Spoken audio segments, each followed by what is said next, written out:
Testing.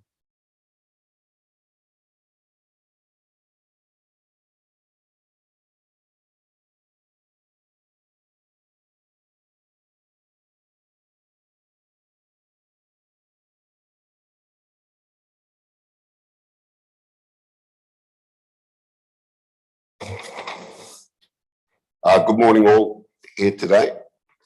Morning councillors, morning staff, morning guests to the chamber. I'd like to welcome, to open Projects and Monitoring Committee 8th of August. And with that, I'll call for, all I want actually, because we have a karakia that James has introduced, and I'm going to have to work on it and promise you in Maori next time. So I'm going to deliver the English equivalent today and promise you the Maori version next time, so you check my development. It's all about settle the spirit, clear the mind, prepare the body to achieve what needs to be achieved. Yes, so that is very applicable, and we've got lots to achieve around the place, right throughout the district, from Te Puke to Waihi Beach and beyond. So I'll call for apologies, and on the radio coming in, I heard there was an accident down State Highway 29. I see two of our Te Puke colleagues aren't here yet. So I'll take an apology for lateness for Deputy Mayor Scrimmager and Richard Crawford. Thank you, Rodney. Margaret, second Mary Bench. Yeah, Rodney's here. That's great. No, Richard. Oh, Richard is he away, is he? Yes. Oh, okay, sorry. So we all take an apology for. Okay, we'll take this apology. Yep. Thank you. Getting around. So I've moved that, seconded. We have no late items. Just councillors, any declarations of interest you have in today's agenda? You may have conflict. No, yes. Councillors of the whole district, so that's good to hear. Just tell you today's meeting is being live streamed. So be aware, whatever you say will be up on YouTube forever. So that's great. And with that, we move to public forum. And I welcome our boys from Te Puke, Rick and John. Do you want to come up to the front? Te Puke Sports Club.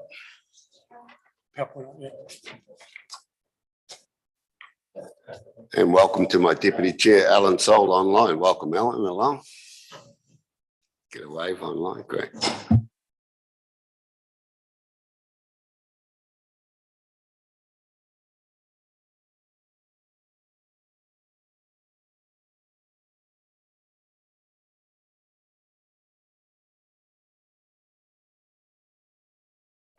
I tell you what, Rick, you just got to use the red button on the speakers there so that people online can hear what you've got to say when you speak.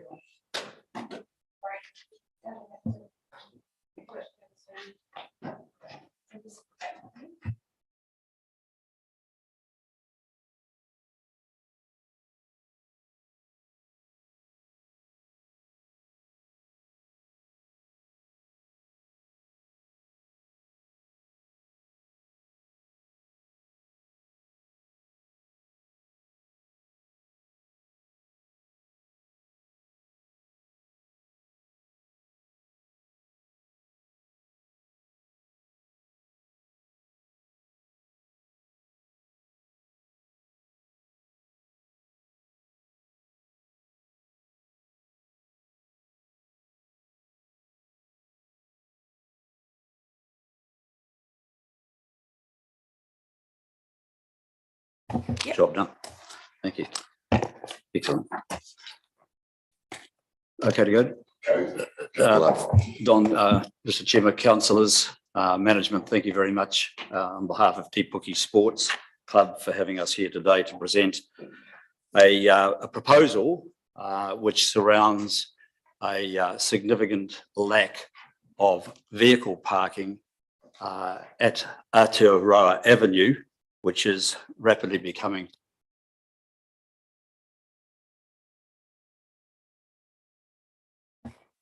okay. They drop out from time to time, so Rick, yeah, just keep an eye on the light. So we just want to say thank you for having us here today, and we will put forward a number of rationale and reasons for having additional parking at the sporting zone. Just to help out, there were 3 pages that we have circulated. One of those is just a map of the general area showing where Te Puke Sports is, where Aotearoa Avenue is in relation to other sporting clubs.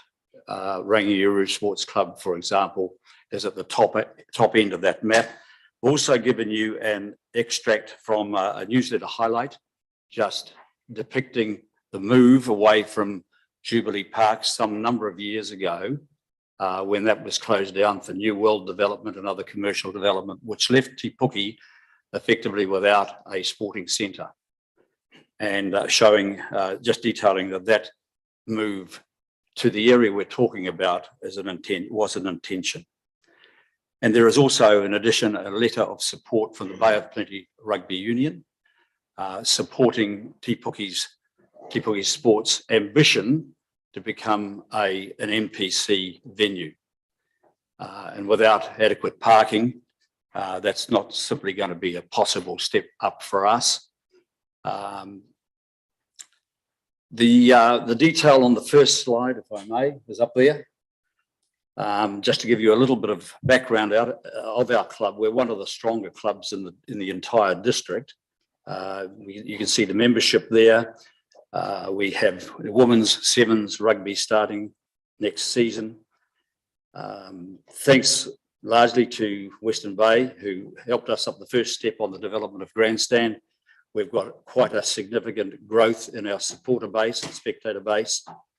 And we're now, in terms of ambitions to hold NPC matches, we are undertaking the upgrade of lighting to international lighting standards. The last comment there is what I've already said, and that is that Centennial Park, Aotearoa Avenue, is definitely becoming Te Puke's sporting hub, which is consistent with council plans to replace the original facilities located at Jubilee Park. I'll carry on. Oh.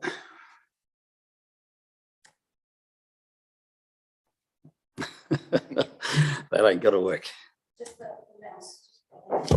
Scroll on the mouse. Okay, so just to give an idea of what activities are already happening in this zone, we have the Te Puke Sports and Recreational Club, that's ourselves, Rangiuru Sports Club. Those combined, I would suspect, would be around about 800 members. On the park itself, we have social cricket, baseball, summer sports, and I'm talking Centennial Park here. Proposed gymnastics and a playground in the area, skate park and other recreational activity. So quite a bit happening there. We have a development bottleneck, and this gets to the crux of the matter. Vehicle parking has become quite problematic. The existing car park, which I think John has around about 100 parks, has become quite inadequate. And just as an aside, there are maintenance issues to be addressed with that. Go the other way. So the impact of inadequate parking is congestion at events, haphazard parking on both the Aotearoa Avenue and going around into number 3 road. And if you see your map, you'll just see how those join together. So insufficient parking absolutely creates safety issues, and that's exacerbated when we have 2 clubs with 2 major events. The action we've taken is we had a on-site meeting with those mentioned on there, and Andy, I do apologise for having you correctly titled there, incorrectly titled.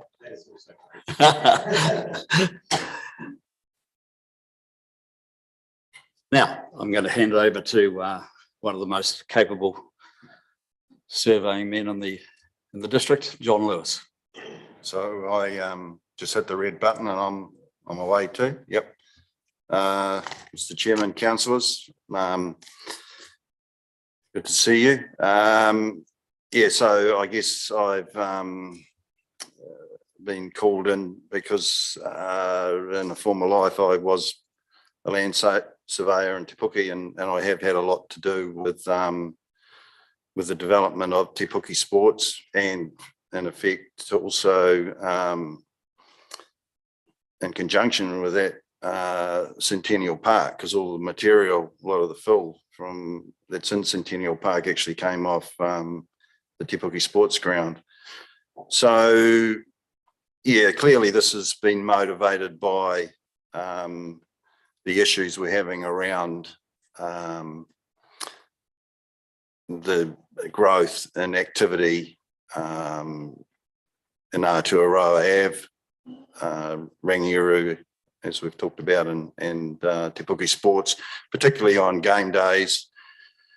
Everything's sort of wedging itself along Aotearoa Ave and out onto number 3 road, and it is clogging up the neighbourhood.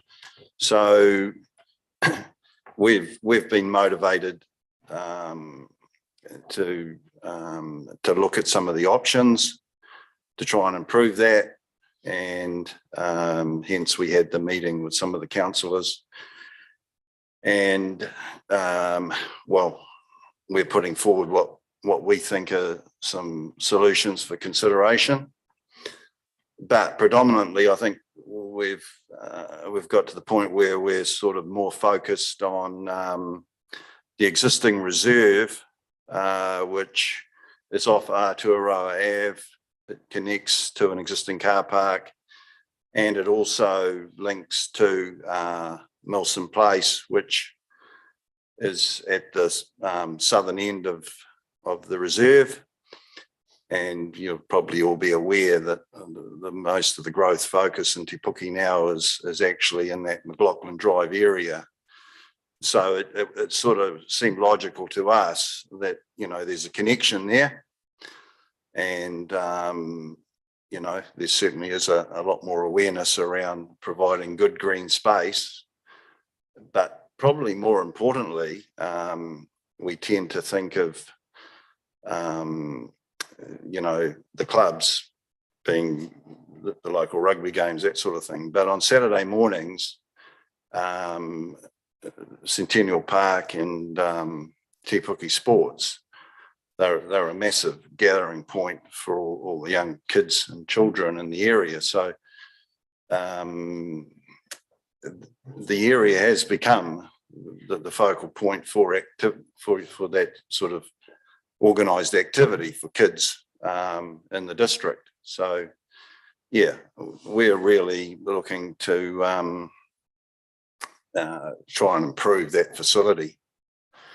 So would it be a good idea to maybe have a look at a plan, or so we can talk about the area that we think is best suited for that growth. So I think we can probably, well, these are just a couple of photos. That's looking up the existing reserve area towards the south from the existing car park, and you can see over on the left, that's, yeah, on the left hand side, you can see it's a bit lower, and that's where the existing stormwater line runs. You can see the existing manhole inlets. So it is identified already as a stormwater secondary flow path. We're sort of thinking the best area is obviously on the other side, because someone just brought up the point that the area is wet, but in actual fact there's existing car park on that land at the lower end already. So we think it's okay. You want to get that other photo? Yeah, that's up where the playground is at the other end, which looks down towards the existing car park and where the club rooms are. And do you want to fire up a? So I'll get to that next one. This is a bit more of an overview. You can see the Te Puke Sports facility, the club rooms at the top of the middle of the top page, and then the existing grounds. And then there's Aotearoa Avenue at the northern end. You can see the tennis courts, some of the tennis courts, and then Centennial Park is at the top right. So if you look to the center of the page, that's sort of an overlay for an extension of parking. And the existing car park, that's currently about 100 parks. And the proposed parking is an additional 100 parks. So that to us is currently underutilized area. You already have, I guess, pedestrian activity which services Hayward Court and the upper area to get the skate park and that playground. So I don't know. We think that's just the most cost-effective and simplest way to extend the existing parking facility. So some of the other options that were talked about with the councillors on the day was to, well, reconfigure the existing car park. I'm not sure what, what we're going to achieve there, but that's, I mean, I think that's just trying to maximise what we've already got. There is a existing grassed area. We've got that plan. That's the one that the overall one, yeah, the overall one. Yeah, keep going. Keep going. Next one. So you can see Aotearoa Ave at the top of the page, and you can see the tennis courts. Well, just to the left of them, there's an existing open space area there. But, you know, it certainly is existing ground, but I don't know that we're going to get sort of a sufficient number of parks. And we also had some understanding that on home game days that Rangiuru use that area as a warm-up area, and not so much for themselves, but for the visiting teams. So teams often spill over to there because the two teams go to different areas to do their pre-game. One of the other options is to increase the parking along Aotearoa Ave to do right angle parking. The thing is that there's a drain that runs along Aotearoa Ave. It's a public road. So in order to achieve that, there's probably going to need to be some road legalisation, and there's also going to need to be some sort of quite significant works, I think, to get the additional width. So we just don't know about the cost effectiveness of that. The rugby club itself is going to extend some parking behind the club rooms, but that's also a warm-up area for Te Puke Sports. Plus, you have to make provision for emergency access for games. So, you know, there might be another 20 spaces there, and the club's already committed to doing that. So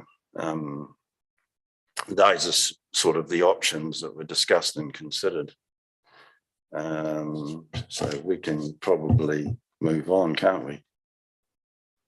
Yep, and then I'll bring in some of the Te Puke councillors. They might be thinking since that meeting they've had with you and have some questions to lead the debate. So you got to wrap up your... Yeah, okay. So our recommendation is that Western Bay consider extending the existing Aotearoa Ave parking facilities to underpin the existing development of the sports hub, which as we understand it, has already been identified as replacing Jamison Oval, because that area is obviously now been converted to supermarket. I mean, there is some passive reserve area there, but certainly no ability to hold formal events. So yeah, that's really the thrust of where we're coming from, that this area has been identified as the replacement area for Jamison Oval, and currently there's an unsatisfactory parking situation there that needs extending for safety reasons, and also just to accommodate the current activities that take place. So. Thanks, John. Rick, I always park along by the proposed gym sport space and enjoy the walk along Aotearoa, and I don't want to go and bump into all those Te Puke crash cars up here. But anyway, Grant, you want to lead the charge? You got a question there for the team from Te Puke?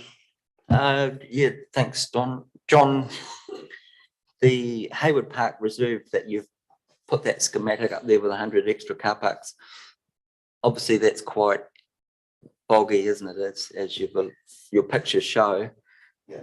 Does it ever dry out in the summertime to the point where it does get a lot of active use on the actual, the grass reserve area between the skate park and the playground? Kids playing events, it's basically the skate park and the playground reserve. There's the lower area, yeah, sure. The whole area dries out a lot more in summer, but you can see that the spot is, if you're looking southwards on the left-hand side, where the existing manhole inlets are. Yeah. Okay. Councillors, any further questions? Councillor Granger. Thank you, Chair. I don't know the area well, but just looking in Google Maps, to the north of the tennis club, there's a triangle of grass beside another parking area that's accessed from number 3 road. Yeah. Does that have potential to be used? Yeah. Or is it a silly slope or something? That's a cover. Oh, yeah. Between the existing and the But between the existing car park and the courts, there's a grassy area.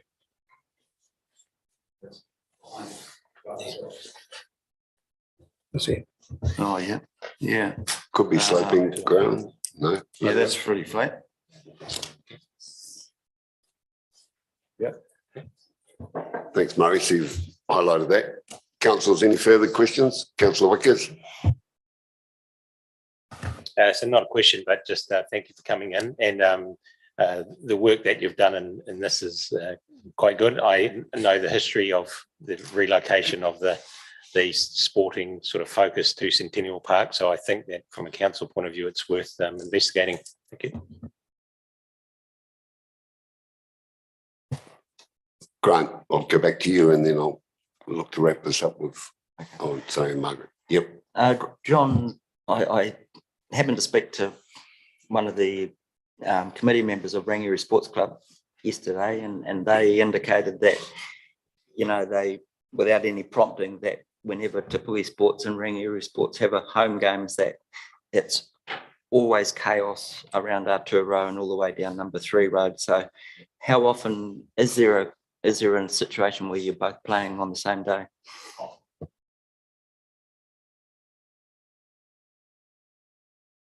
Rick, you might need your Very often would be my answer to that.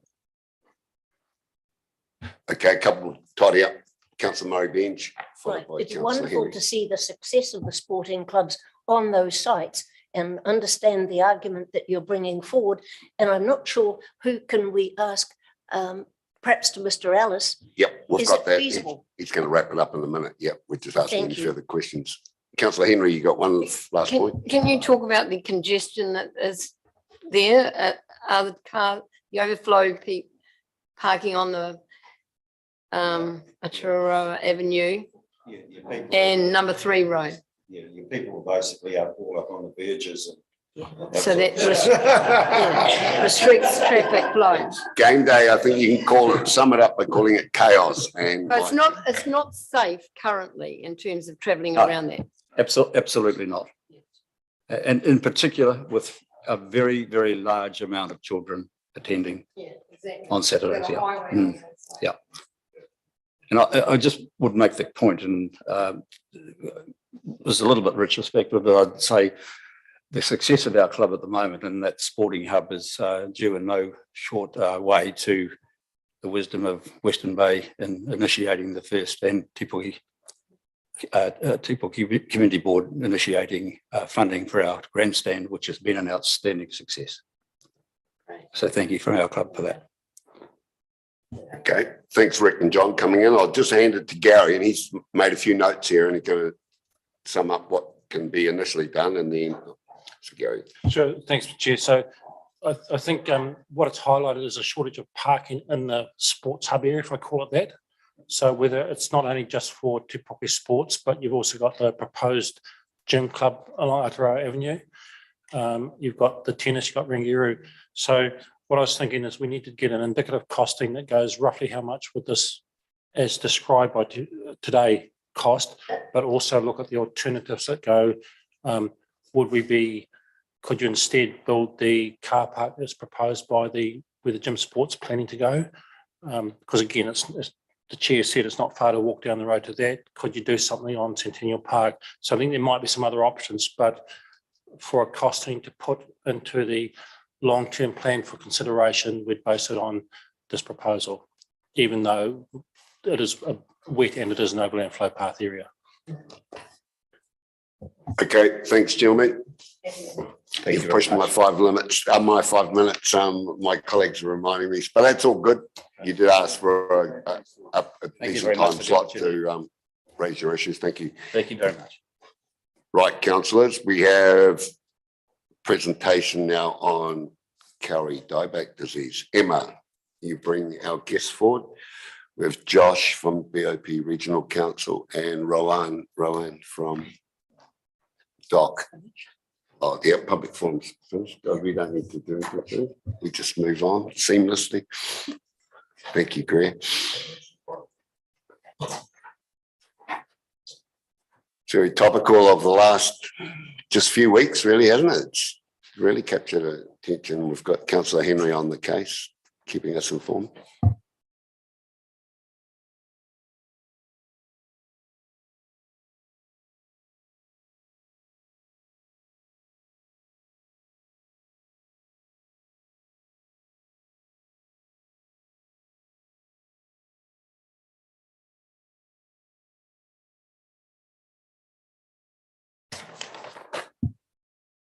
Welcome, Emma. Do you want to introduce our guests here today? Thanks. Tēnā koutou, tēnā koutou, tēnā tātou katoa. Ko Emma Woods toko ingoa, ko au te awhia whenua rahui mea whakaurunga uru. So I'm Emma Woods, I'm the Reserves and Facilities Officer for the west part of the district. To my left is Rowan Sutherland, so she's from the plant pathogen team at the Department of Conservation. And to my right is Josh Scarrow from the Bay of Plenty Regional Council Biosecurity team. So Rowan's going to start us off to talk about the pathogen that can cause Cowrie dieback. Thanks, Rowan. Yeah, Morena koutou, ko Rowan Sutherland toko ingoa. So I'm a technical advisor in the plant pathogens team at the Department of Conservation. Prior to my role there, I was a researcher in pathology and entomology with Scion and Rotorua. So I'm just going to give you just an overview around Phytophthora agathodicida. And yeah, I guess questions at the end. Okay, so Phytophthora agathodicida, so it's a microscopic organism and it's commonly called PA. So this is what causes the Cowrie dieback disease, and it's a root rot disease, so it impacts the root systems. PA, it's an oomycete, so this is a water mold, so it's a fungus type pathogen, but it's most closely related to like your blue and green algae. We've got over 100 species worldwide, and one of the most notable Phytophthora species is perhaps like Phytophthora infestans, and this has caused the potato blight in 1845. So that was an Irish potato famine. So Phytophthora, it roughly translates from Greek as plant destroyer. So for these diseases, there's actually no known cure for them. So PA, so it lives in the soil and it attacks the fine feeder roots, preventing the nutrients and water uptake, putting the Cody under extreme stress and eventually killing the tree. There is no cure, and Cody is the only known host for PA. So a little bit about the history of it. PA was first detected in 1972 on Aotea, so Great Barrier Island in Auckland, although it was actually misidentified at the time as Phytophthora heviari. But then again, in the early 2000s, around 2006, there was immense damage to Cody that was reported in the Waitakere Ranges. The pathogen was isolated again in 2006. And from DNA-based technology, it was able to be identified as a new species. It was then formally identified as Phytophthora agathodicida, so roughly translates to Cody killer, in 2015. So the original origins of PA is unknown, but it is likely that it could potentially be exotic to New Zealand. And we do not currently have a good understanding of the pathogen distribution. As you can see on the map, the green areas, that's where Cody is. The red spots is where we've had positive PA detections over the years. As you can see that the Kaimai's down the bottom there, it doesn't have any detections so far. So a little bit about the life cycle of the disease. So PA, it has two distinct spore types. It's got an ooze spore, and these are long-lived spores. They've got a harder outer casing cell wall, and they're often referred to as a resting spore. So they're able to survive many years in the environment. We're unsure about what it's likely to do in the natural environment, but in the lab, it's been able to survive up to 10 years in lab conditions sitting at 10 degrees. So this spore type is long-lived and hard to kill. Then we've got the zoospores, and these are immobile spores. They're able to move through the water and the soil. And under lab conditions, they live for around 17 hours. We don't know what's happening out in the native environment though. So how the life cycle works, the ooze spores are introduced into the environment and they germinate, forming sporangia, and they produce the zoospores. The zoospores are normally released during wet conditions, most often after a rainfall or during a rainfall, and they're able to swim through the moisture in the soil, and they actually actively seek out Cody roots. So they can potentially like smell them, or they can detect them, and they swim towards them. The zoospores, once they find those roots, they produce a mycelia that infect the root systems. And within that, you've got ooze spores that then form within the Cody roots and soil that then spread to other Cody. It is unknown how long PA can live in the forest environment independent of the host root material. So what are some of the impacts to Cody? What are some of the symptoms that we need to look for? So the initial symptoms and signs can be yellowing of leaves, as you can see on the top right picture. Then you can also get trunk lesions, although not all infected trees show these, and not all lesions are caused by PA. Often you'll get trunk lesions from mechanical damage. So if somebody's come along and hit it, or if machinery has touched it, the tree will then protect itself by producing the sap to kind of heal up those wounds. And then the next picture below that, you'll start to see thinning canopy and branch dieback, and then eventually tree death, which is that final picture down the bottom. So how quickly do we start to see these symptoms? In seedlings, we can see them within weeks of infection of PA. Juvenile trees, so our young rika trees, they can take a few years. And then your mature trees like Tane Mahuta, they can possibly take decades before they show any symptoms.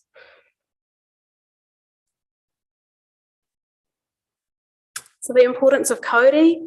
So Cody, it's endemic to Aotearoa, New Zealand. Its natural host range for Cody, it's from the Bay of Plenty, Waikato to the far north. It doesn't naturally occur below that, although it has been planted across New Zealand. They are a Tonga species and they've got significant cultural value. Kauri is one of our longest lived tree species, and they can live up to an average of 600 years, and it's more than 1,500 years. They are considered to be an ecosystem engineer, and what that means is that they are able to change the environment around them, and they create environments that are suitable for other native species, so our animal species as well as plant species. After 200 years of logging and forest destruction, we've got less than 1% of the old growth kauri remains. But however, we have got kauri forests that are regenerating, and much of these forests are now protected. So there's some new rules that have come into place around Phytophthora agathodicida. So this is the National Pest Management Plan, and the aim of the plan is to reduce the adverse effects of PA. It came into effect on the 2nd of August 2022.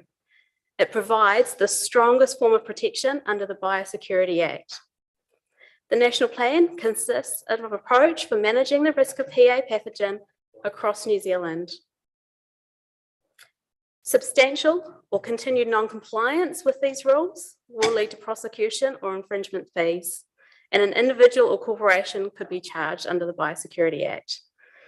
So I've just briefly touched on this, and I'll just briefly touch over the 10 rules, just for anybody that may not be aware of this.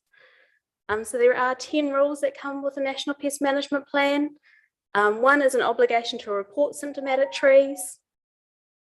And then the next one is a provision of information for Te Kinekoti. So Te Kinekoti is a governing agency for PA. They're a part of BNZ, so an MPI. And so if they ask for more information around where the tree is, how long the symptoms have been seen, you're required to give that information.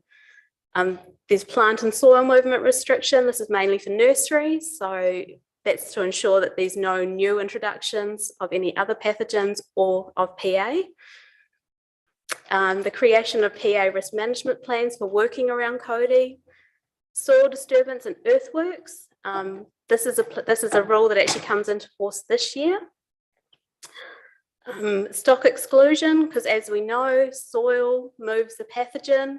So removing stock from areas can actually help prevent the movement of the pathogen. Restriction of release of animals, again, it's the same thing, that risk of animals, moving the soil, moving infected soil around the forest. Rule 8 is probably one of the most important ones for most of our forest users, is that you've got an obligation to clean all items when entering and leaving a kauri forest that touch the forest floor, so that you're not a vector of the spread of the disease. There's also an obligation to use all cleaning stations that you come across. So those beautiful big green stations where they've got, you've got your brushes and then you've got the treadles that release the styrogen, you have to use them when entering a forest and again when exiting a forest. And then open tracks and roads, so that's again making sure that the tracks and roads are safe and they meet standards so that people aren't picking up soil and spreading it.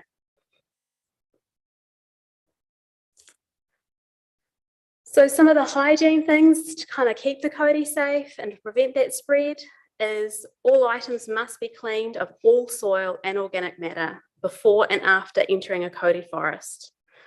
What is a kauri forest?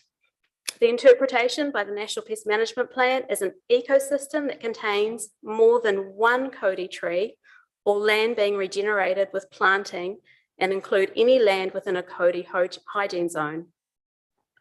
So a kauri hygiene zone, it's 3 times the maximum radius of the canopy drip line.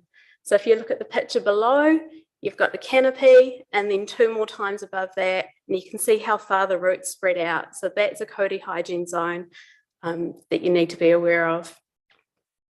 So how do we prevent some of the spread of this disease? Cleaning. You need to remove soil and organic matter from all equipment. So this is machinery, this is tools, this is hand tools, this is your bag that you place on the ground, this is your boots, your walking poles. You need to remove the soil and organic matter. Afterwards, you can then use a disinfectant. The recommendation is using Styrogen at 2% or methylated spirits, water. But to note this, both of these disinfectants, they only kill the zoospores, that mobile spore stage. They do not kill that long-lived oospore. So the only way to prevent the spread of the disease is to be removing that dirt. All it takes is one speck of dirt to spread the disease, and it can spread thousands of spores in one speck. So the only way to treat oospores is heat treatment of 4 hours at 45 degrees. That's me. Pretty grim news there, right? Josh, you got some better news for us? Or? Okay. Yeah, we're sort of we'll take together. So one thing I really just straight up, just to let you know that we have, as in Western Bay District Council, has been collaborating with the Department of Conservation and Regional Council and even some Tangata Whenua prior to the detection of PA at Whara Road. So hopefully is your reference. Oh, can we get how do we get my slides up? Sorry, one moment.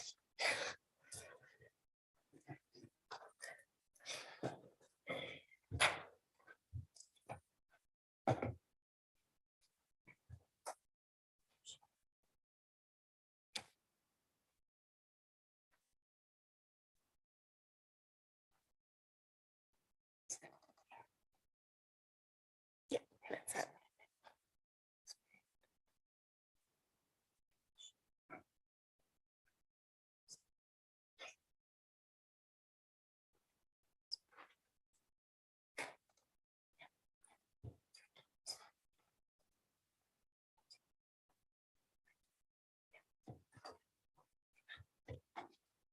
Just use your yeah, thanks. Okay. Right, so as I was saying, so we have been collaborating with fellow agencies and community members and Tangata Whenua prior to the detection at Whara Road. Well, it's a preliminary positive result at Whara Road. So this map here is showing, this is from the Department of Conservation, where they've closed the track. So this is as they've been their response because of the preliminary positive result from Whara Road. So where that was adjacent to our water quality treatment station, and it was before the hygiene station, wasn't it? So from the car park, and after the hygiene station. So that actually is situated on Western Bay District Council land. It's part of Road Reserve, and then it goes into the dock estate. So that's just to have a look. So the track closures go from Woodland Road in the north all the way down to Thompson's Track. And so basically any of those road ends that then feed into the public conservation land. Part of the reason for this, and correct me if I'm wrong, is because of the linkages between one track to another in the Kaimai Mamaku Conservation Park. Yep. Okay. And so, as I was saying before, PA was detected at Whara. We had started commencing even earlier this year. I was starting to take notes. So just to let you know, I'm relatively new to council. I joined a year ago in the reserves and facilities team. I did come from the Department of Conservation to here and sort of started paying a little bit more note of where the Kauri are, and actually started working. And when Josh came on board at the regional council, working together to really start to identify. So I was starting to record where they are in our reserves. And I've also reached out to our roading team who has gone to Westlink to start to really compile where Kauri are in our district on the land that we manage. So I started assessing whether protection measures were required at some high profile sites. And that has then linked into with regional council. We've put a funding bid into Te Kina Kauri to start some protection measures of putting mulching around some of the Kauri. So those are more at so the like Stickleman Park. We have like about 9 Kauri there. If you're familiar with that, on the main street, there's that actual huge stand, well, 4 of them, right next to the pulling bit and the pathway. So, and then there's a few others, and even the more recent one that His Worship planted for King Charles's coronation that went in recently. And then also at Haiku Park, we have a number there that are in the grass area and also in the bush on the hill. There's a special one at Urutara Domain that was planted, and I think it was for the 75th commemoration of the end of the Great War. So we've got that one there. And then there's also Waterford have a number Athenry Homestead is another sort of very popular destination that, obviously people go and visit. And in addition to that, there's also Sapphire Springs. So it's council-owned land that's obviously leased out to the Sapphire Springs Holiday Park. And so for that, I'd like to segue into Josh. Josh has been really working with the park there. Morena, Josh Scarrow, as Emma said, part of the biosecurity team at Regional Council as of March. Professional background largely in contaminated land investigation and management. So in terms of biosecurity, it's really about managing soil impacts here for the spread of this pathogen. Sapphire Springs, while it's not contiguous with the Kaimai Conservation Park in terms of user profile, may as well be managed the same. All the visitors that visit that site are quite often going up to the Tuahu track to go see some very impressive large old growth Kodi up there. The site has been identified for a number of years as quite a high risk site for Kodi dieback coming into our region. We've got a lot of out of region visitors there, a lot of school groups that go and use the area. There's quite a substantial track network in the bush at Sapphire Springs, and those tracks are substantially below standard necessary to protect Kodi from disease. So as of last week, after the detection at Whatawhata Road, we've placed a declaration of a restricted place under Section 130 of the Biosecurity Act. So it is an offence to remove or introduce any organisms, organic material or goods to or from that site. Some pretty substantial convictions and fines available there. This was put in place with support of Western Bay Council and the lease operator. And the management staff there, they're totally on board with all of these closures. Concurrently with that, we have 2 boot washing stations being manufactured at the moment for installation at the park. And we're currently got a funding bid in with Te Akina Kodi to implement some substantial track upgrades for that site to be able to reopen it in future. Hopefully a good news story there. So we engaged Frame Group from Auckland. They've been involved in a lot of the track upgrade works throughout the country. I think Doc worked with them quite a lot as well. So we've put a range of options to Te Akina Kodi for the track upgrades. One being the bare minimum to protect Kodi, including up to gold standard track upgrades for the whole network, which would also introduce a lot of amenity value to this site. Hoping to hear back on the level of funding available from Te Akina Kodi, maybe as early as this week, and depending on the level of funding there and where else we can get funding, that work would start this summer. We can't start the work earlier than that. Working when the soil is wet is just too risky for the trees. So we're shutting people out of the park at the moment. No one's to go in there other than site staff to service their sewage filtration system under strict hygiene protocols, and also communicating with adjacent landowners there the fact that this is a restricted place. I know from personal experience as a child that there's a bunch of unofficial tracks from those adjoining properties that link in for unofficial access to that park. So that's where we're at the moment for there. Go back to Emma. Cool. So one benefit in our reserves that we have a lot of concrete pathways which do lead people through, and so that is in this context probably quite a positive thing, because it will mean we'll probably have less likelihood of soil movement. And then if we're adding on the mulch rings, that's going to help keep the mowers, and people are less inclined to walk over that. So there's a couple of measures that we hopefully help mitigate some of the reserve ones. Also, we're planning a few little drainage upgrades, like in the previous photo, there's some areas where maybe sort of the pathways are above the low point and the turf on the side is raised. So we do have a few plans afoot right across in all 3 wards. But for example, in Haiku Park, where we do have Kodi, there is a particular wet area that's a bit of a problem. So we are working with our contractor down there to either put in little swales or maybe do some turf cutting too. So open up the grass, take out the excess soil and put it down just to create those low areas so we can try and prevent those areas pooling. So just to let you know who we're working with, obviously Te Akina Kodi. So we've been definitely in with them, obviously by Regional Council and DOC, both the plant pathogen team and also the Tauranga District Operations team. Tanga Whenua reps and also our local community contacts. The likes of Dr. Peter Madison, who's well known in Katikati and has been very much a part of, he's very familiar with a lot of trees. He's actually writing a book about the trees of Katikati, and he was involved in Waitakere when this first was detected there. So a wealth of knowledge, and also we'll be working with our volunteer groups that do operate on council land where there is potential of kauri.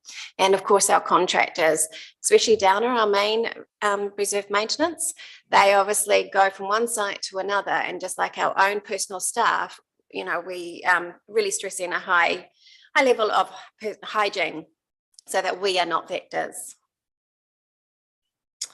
Yeah, so what we're doing, so currently with sort of, until there's more information that maybe comes out from the Department of Conservation about the further testing they've done about the presence of PA, where council has been quite supportive.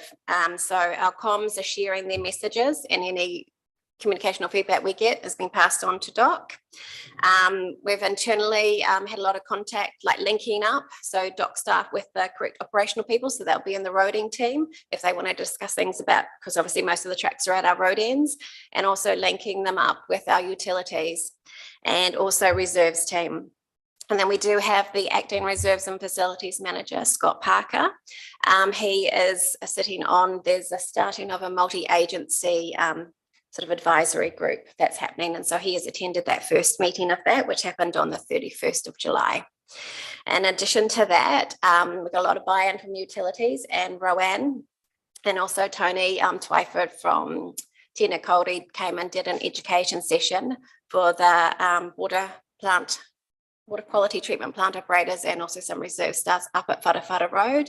So she covered off very similar information today about, you know, about the spores, about what it is, that there's no cure. And so really set the scene, and then also gave some practical measures that they can do, because again, they'll go from one site to another. So for example, a little thing that they're maybe going to do is get boots or gum boots that are only going to be used at that site. So then there's no risk of them taking it anywhere else. Yep, we also notified Downer straight away about the detection at Wharawhara Road, and we have now ceased the mowing that was occurring there. So to just, again, eliminate that potential of any spread as this is unfolding and we get more information. We've also organised for Rowan to come and present at the next Downer Toolbox session. So that's like a health and safety get together they have. So that's going to be happening on the 17th of August. Initially, I was thinking it would just be to the mowing crew, but actually Downer requested that the education be given to their entire staff. So that'll be the waters team, the roading, and also the power co. So it's going to be really getting the message out to a lot of the Downer staff, which I think is absolutely brilliant. We also met with Dr. Peter Madison and discussed about kauri locations in the local area, and I've also connected him back to Doc. He said to me that he was, you know, would be very willing to write a piece about the value of kauri that might go on the Lizard, the local publication and such like. And so, yep, that's going to be going ahead. And I've also arranged an internal meeting with the reserve staff. So we held that yesterday just for us to start thinking practically, because obviously what happens in the Dock estate, our reserves are not far away. So there is a potential of spread of pathogen both ways that we've just got to be considerate of. And more recently, these photos here are from the reserve at the very end of Park Road. Just at the end of the car park, there is a little garden next to a rubbish bin, and it did have a young kauri. And looking at Google Maps, it was in 2019, it was alive. And I'm pretty sure even last year it was alive, but it is currently dead.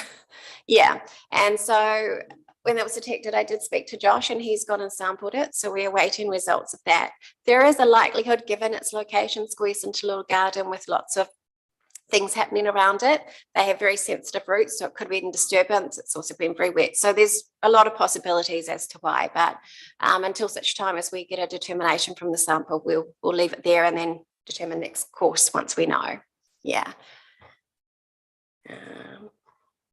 So our next steps is going to be definitely working with our volunteer groups, as I said, that are working around in our bush areas, like Ianson Reserve. We have quite a few kauri there. and even at Te Puna Quarry Park and Haiku Park in that bush area and such like. So really working with them about the hygiene education. So as they're doing their fantastic work in the reserves, they can also be making sure they're keeping the Kāori protected there as they do it. And also going to be looking to maybe try and instigate that, maybe have them been, since they're on the ground doing things, maybe they can also keep eyes out and help with the recording of where Kāori are.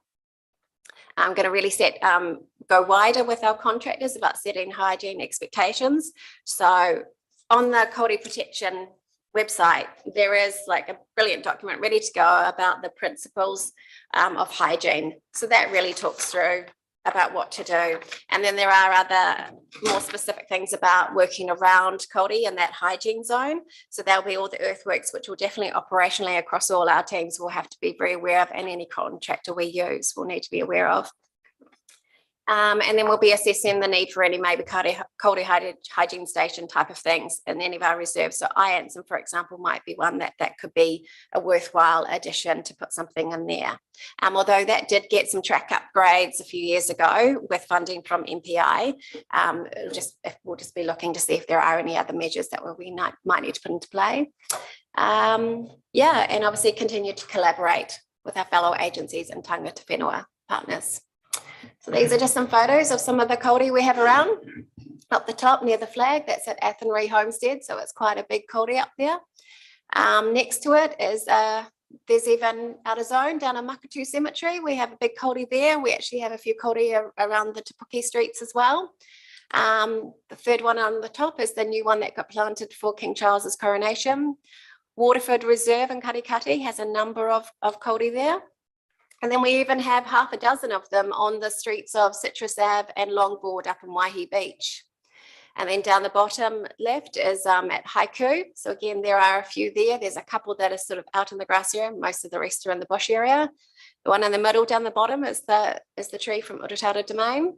And then the bigger one is that cluster of 4 that's at Diggelman Park. So we definitely have them scattered within the natural occurring Kāori zone and placed further out around our district.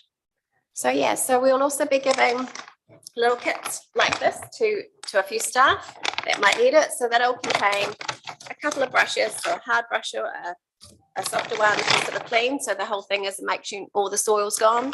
And then a bottle containing some of the Sterigene disinfectant. So that can be sprayed on as well. But the biggest thing is obviously, as we said before, arrive clean, leave clean, takes out all the worries, because we do not want to be part of spreading anything. We want to protect and look after all the Kāori we have in our area. Thanks, Emma. Thanks for that report today. You really brought us up to speed with what the issue is out there. Councillors, I'm aware of the time. We're just looking for a couple of questions. I'll take a couple, and then because we want to get to Waihi Beach Surf Club before morning tea break, and then we're coming back to a couple of issues afterwards. So, Councillor Henry, you've led the charge on this. Did you find, were there any Kāori trees in Waitakauri Kāori Reserve?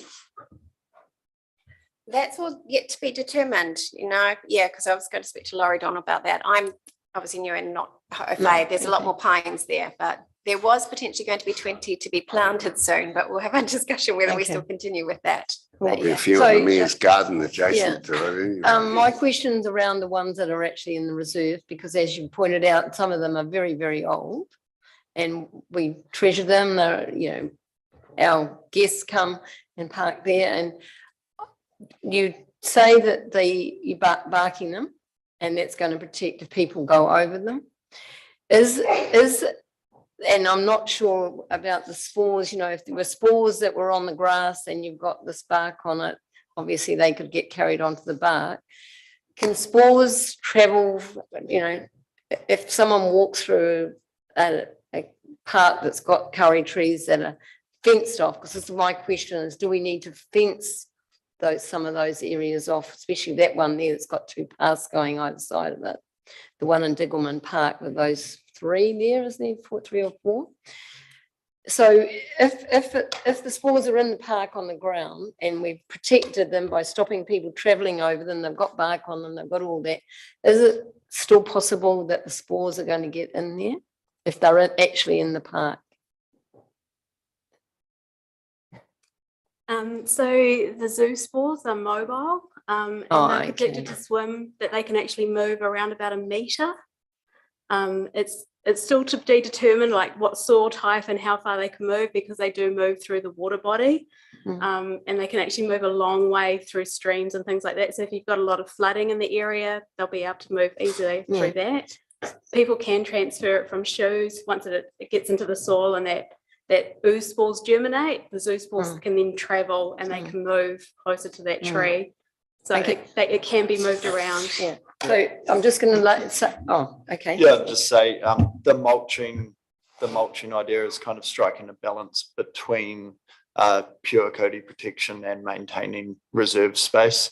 I guess if we're currently looking at just mulching within the drip zone of the tree, whereas strictly speaking for full Cody protection would go 3 times that and probably fence that off as well. So it is striking a balance. It's more of a keeping the mowers away from the tree, a visual aid for park users to stay out of there perhaps. But if we wanted to go gold standard Cody protection, fencing would be another option.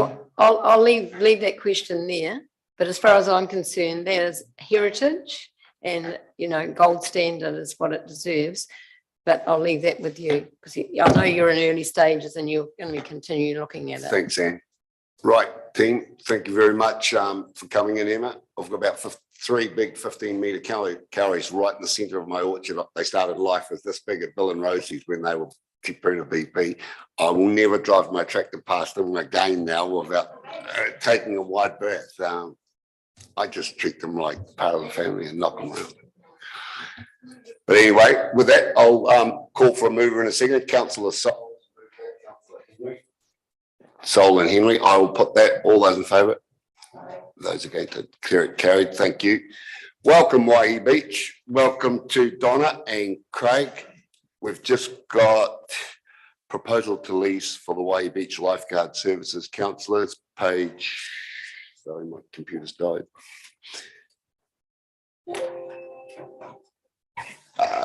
Page 8 of your agenda.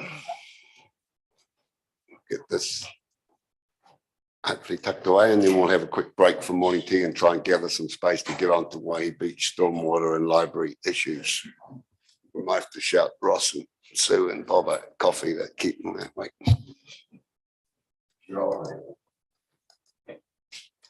Okay, brother. Yeah. Good morning, everybody. Thank you very much for the opportunity just to brief you on some of our vision. I would like to introduce Craig McCoy, who has been working with the Lifeguard Club since 2018 and guiding us in regulatory requirements of our building. And he's also taken on this project to help ensure that we meet all the requirements for the community. So I'd just like to very briefly give you an overview of us, just to understand what we do. The last 2 summers have been unusual, one from extreme wet to extreme dry, but we still brought 36 lives home, and that would have been a very different picture if we hadn't existed. On top of that was another 44 people brought to safety, and I think that's sort of one of the messages I want to put through is that we're about prevention. So maybe the figures aren't high in lives saved because we actually recognise people in trouble. We did 14,000 patrol hours, both paid and voluntary, just in 2 summers. So the commitment is high at Waihi Beach. And the very first photo, you would have seen nearly 100 lifeguards. Most seasons are qualified to conduct our job. So it's a big club. So we have to be quite specialised as well with our first aid. Not only are we doing majors that are associated to drownings, but we have a lot of demand on us for minors. And that also may include someone who's not actually in the water. So we do a lot of rescues at Orokoa Track, Bowen Town Peninsula. We've had multiple helicopters that are extracting people who are seriously injured. Our life, though, is around prevention. So we move flags frequently, we recognise RIPs, we put out messages to the community about safety. So you'll recognise us at the North End. So that's really been our location. But what a lot of people don't know is that we actually patrol 3 sites, and that's what makes us a very large club. So we patrol at Island View, which is probably becoming just as more dangerous than North End, I would say, and certainly Bowen Town has had its challenges over the years. We also invested in a roaming patrol. So that means that we do the whole coastline. And so we actually go right out to Tennis Point all the way around. So Shelley's Beach and all those areas are patrolled by a jet ski, what you would know as a jet ski, with a sledge on the back, one lifeguard. So what it means is that we actually can see things all day, every day, and be there on the spot if we need them. First aid, we've talked about. We have a 24/7 search and rescue squad. So that we're very active. We also support other Coromandel clubs, and if there's a major event, we would go to the Bay of Plenty. Have a large area to look after, and we are now trained and just currently purchasing the right gear to be swift and floodwater rescue ready. So if outside of just the flagged areas, we see that our services need to extend to rivers and also flooding, which we have experienced. We all know about it. So I just wanted to reiterate the 3 flagged areas. If you saw between the flags, no one has died from drowning between the flags in New Zealand.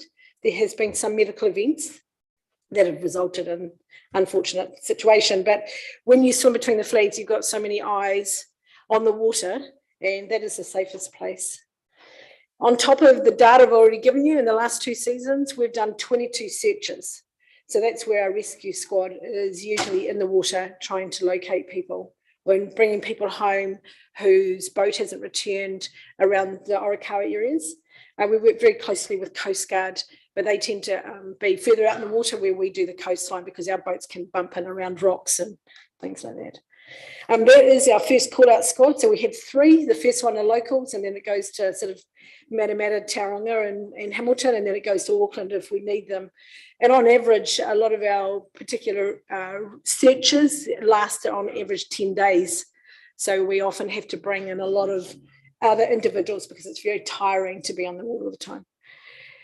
We do searches in land as well, because we're right on the doorstep. We also have very fit lifeguards who can run to the other side of Orikawa in about 30 minutes, which is a part of our training program. And they've got an 18-kilo first aid kit on the back. So sometimes we're the right people for the right job. We work very closely with police and Coast Guard, because the collaboration is really where we're going to have to survive. And as a small community, we've got to make sure that we're all part of the same team. Just so that you also know that we actually, all those volunteer hours that I talked about, that's not counting training. So that's just patrolling. So we would do nearly that again in training, sport and leadership opportunities for our guards. So what we want to do is improve our delivery of our services and keep the community safe. Unfortunately for us to get to Bowen Town, it's 9.6 k's and it takes us 24 minutes if everything goes to plan. Now, someone in the water at Bowen Town, 24 minutes in our view is far too long. And so what we actually want to do is build a hub, and that's what we're sort of indicating today, is that we're patrolling down there already. We've shared premises with Coast Guard and the camp for the last sort of 15 years, but the time has come that they can't accommodate us and we're growing too much. So you can see where the Coast Guard building is, which is a landmark down there.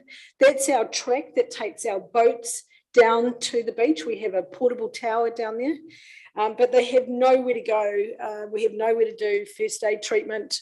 We are really just out in the open, and we have to transport our boats back and forth every single day. And we just think that this long term, we really won't survive and something could happen. So that one patrol, though, does that whole region. So it's not just between the flags. We do roams, both beach. We had a couple of code 2s that were 1 kilometre away from our flagged area last year in the large surf. So it's not just on that doorstep of the flagged area. And a lot of people nowadays won't drive to a flagged area. If they can walk there, they will, but they'll just step out to the beach and just enjoy it. And then we're called usually by neighbours. Yeah. So the reasons we want to do it is actually to provide our patrolling lifeguards with a fit for purpose hub. So one is our clubhouse, of course, which is already structured, but we want to build something at the Bowen Town end. We want to provide all the tools there.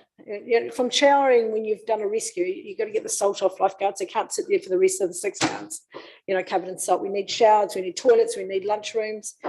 But more importantly, we need all our gear down there. So a whole set of gear, which we nearly already own, needs to be transported down to the hub and live there permanently.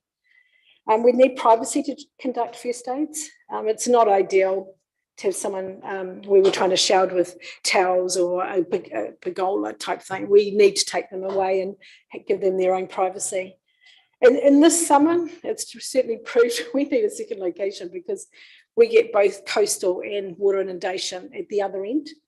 We're working on that project with Bay of Plenty Regional Council in Western Bay. So we're looking at mitigating as much as we can at the clubhouse end.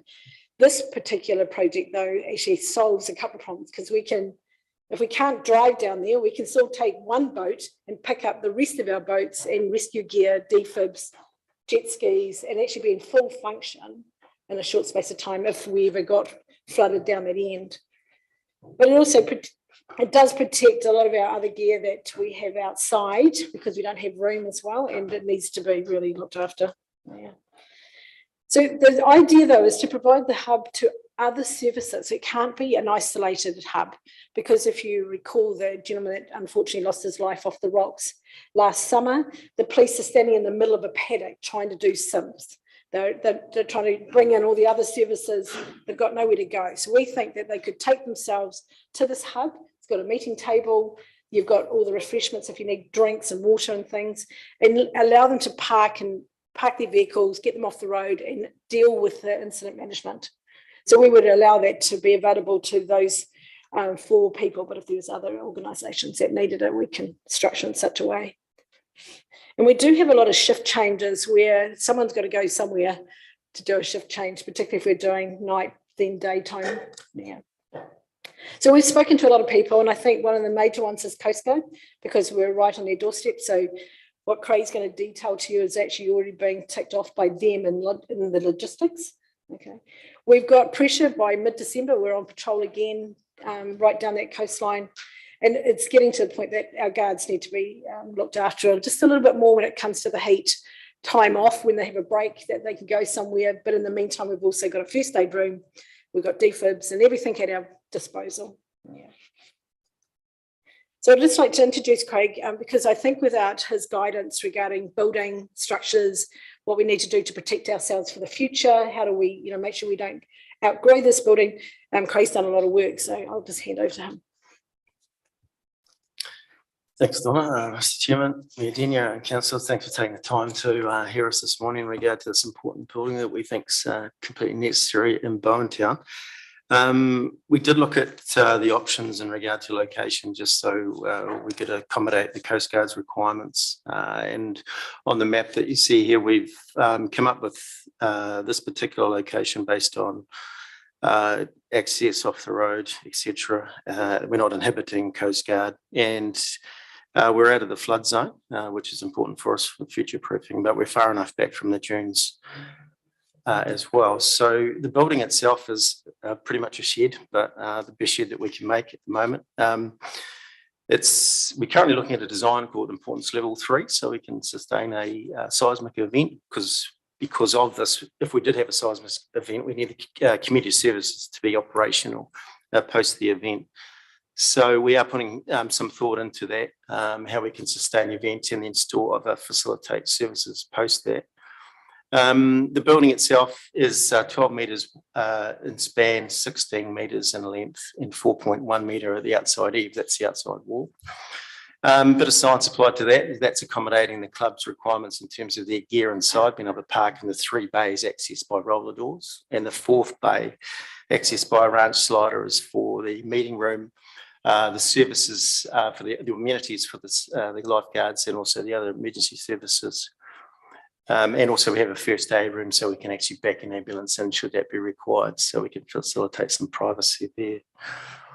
The building is clad in colour steel, but can be colours that that aren't the surf club colours as much as they'd like that probably, but we can soften up the look of the building, and also some landscaping around the building. And as you can see on the site plan, we've also got adequate car parking for emergency services, but also the lifeguards and other emergency services staff that require it. So that's the nutshell is how we've come up with the location and also the size of the building. We have met with the EB on site who are accommodating, and as it does impede slightly on the BMX track, in terms of location, we have spoken with them and we can actually amend the track to still accommodate their requirement as well. So we've looked at the neighbouring impact, and this is the best location and building design we can come up with that is also economic. So yeah, there's our science applied. But happy to answer any questions in regard to the building that I can help with. Donna's talked me up a bit, so I must be shouting morning tea this morning, but yeah, happy to keep what we do as a club, so let's say the Royal We, to make sure we're compliant with the district plan and obviously the Building Act. So that's sort of my role. Thanks, Donna. Thanks, Craig, for that. Oh, you got a bit more there, Donna, or is that? No, that's like really, it's just about how we're going to build resilience in our small community. And So- yeah, Yep. the extension. Councillors, just direct you to page 8 of your agenda. You had read there that this is the first step in the process. You decide whether we go advance to the point of public notification, which other people, so you obviously all got open minds at the moment, but you've heard. Yep. Alan Soul lives pretty nearby to this. So Alan, you got a question? Yes, basically, I guess well, it's more of a statement, sir, because they have answered so many of the potential questions. They've done such a darn good job of the research on this one, sir, and put together a really good feasible plan. So relatively, sir, I just felt at this point just to congratulate them actually on putting it forward, and I'll just leave it at that for now and let others ask specific questions, because I had one and they answered it. Right. So you might be ready to move something a bit later on if there's any other questions. Only questions, no statements, please.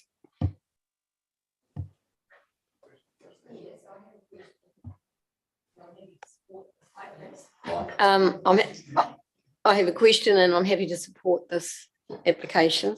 And where your preferred site number 1, is that correct? Yeah. Encroaches on the bike track there. So I don't know how is that being used now? I mean, so we reinstate that in some other part of the reserve, the bit that's missing. Actually, we would reinstate. We built that in. Yeah. And we had a meeting with the community, the BMX community, which is Chris, sorry, I forgot his name. Wilson. So we had a meeting with them to say, you know, what is the track like? And what came out of the conversation was if we were prepared to pay for the track, he said we need to modernise it. He said it's an old-fashioned type BMX track. So we built into our costs that we would commit to refiguring the BMX track to the level that they want. Yeah. And for myself, I live at that end. Our children used to come off the BMX track and the road was right there. In some ways, having a building with some plantings and things, we might be able to also mitigate another risk that we often used to panic about. Yeah. So yeah, we've incorporated that. Good question. Thank you. Right, councillors, if you have reckoned you've, if you're happy you've heard enough, I'm direct you to the recommendations on page 8 of the agenda, recommendations 1 to 3.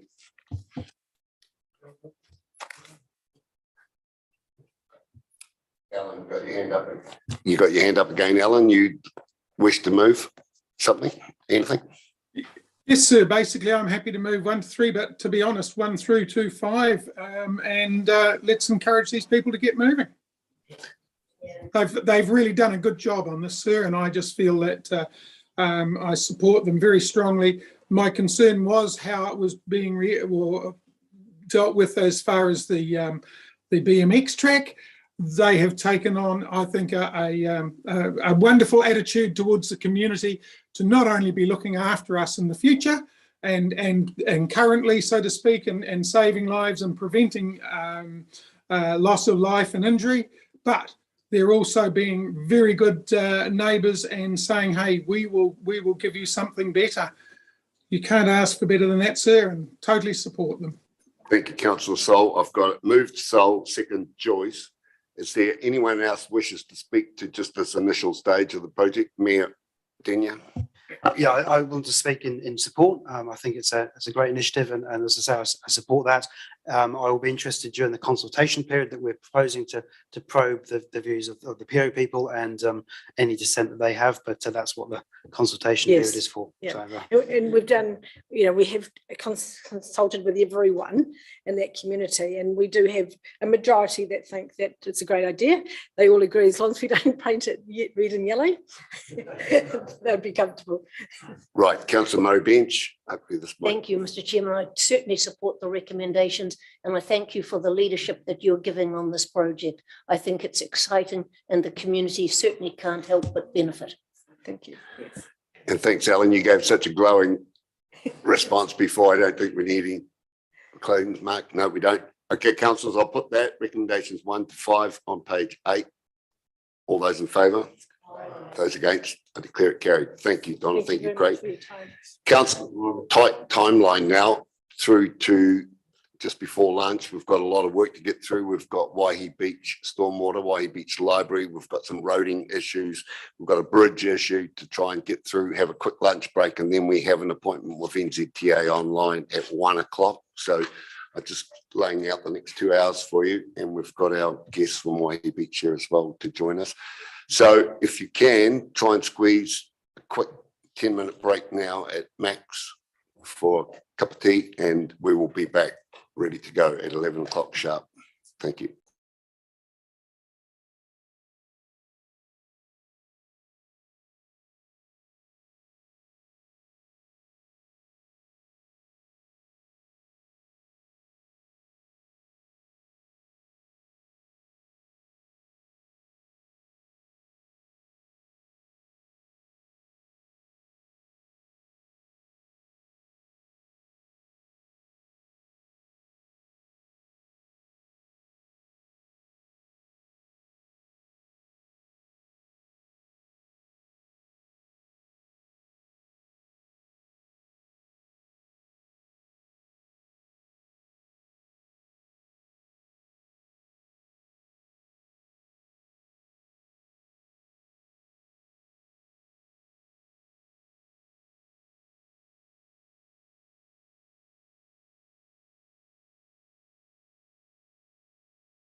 Okay, councillors, I need a mover and a seconder for a change of order on the agenda. Councillor Henry, councillor Wickers. Got enough in the room to put that? I'll put that. All in favour? Those against are carried. Thank you. So what we did was to move the Waihi Beach stormwater item. Bumped it up 2 spots on the agenda. Well, it's a whole lot of pages, but sorry, I don't have my computer alive. 47, thank you. Welcome, Sue, Rob, and yeah, Rob. I said Rob. And Ross, of course. You will be once you push. Yep, you are. Right, and I'll turn my computer on. Hello. Rob, start off, Rob. No. Yeah, the attachment they've provided is on your Stella, was loaded up this morning, councillors, with the photos of the damage. Right, Sue, do you want to kick us off? Yes, thank you. Good morning, councillors, Mayor Denia, and everybody else who's here. Thank you very much for this opportunity. I represent SWAT, Stormwater Action Team from Waihi Beach, and I think most of you are aware of us now. We've been around for a few years. We've just reformed since the floods this year because of our concern for the future, and also for the fact that very little had been done between the last floods in 2013 and today. However, we are very, very pleased to be involved in the Stormwater Liaison Group, which I feel, and the SWAT team feels, has worked very, very positively towards a resolution, towards immediate upgrading of maintenance, as well as looking at upgrading of the whole stormwater system. So we support all the projects that have been put forward that you would have received. We just have one issue, and I think it's with the ratings of 1 to 3, and we will discuss this with the liaison group. And that is that some of the projects that are rated 3, we feel could be done straight away. For example, planning for the Darley Drain catchment area. I mean, that could be looked at now. It doesn't need to go out to 2029.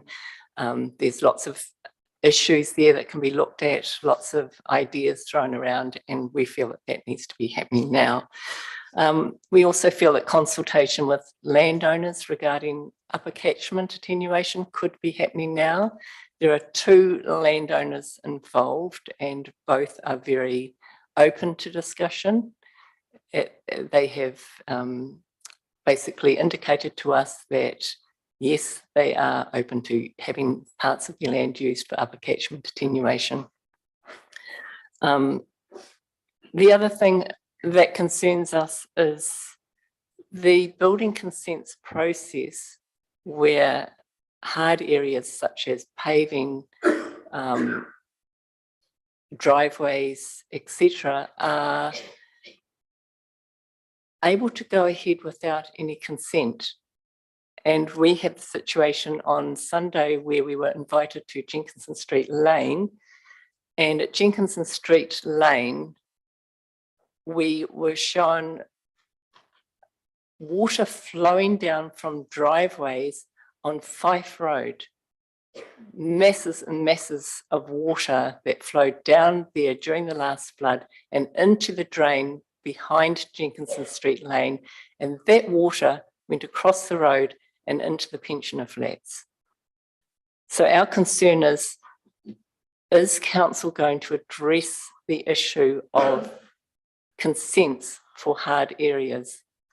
Because we feel that that is has quite a major impact on the stormwater at Waihi Beach, not only there in Fife Road, but also the Crescent. It has been identified as another area where infill housing and hard areas have added to the stormwater problems.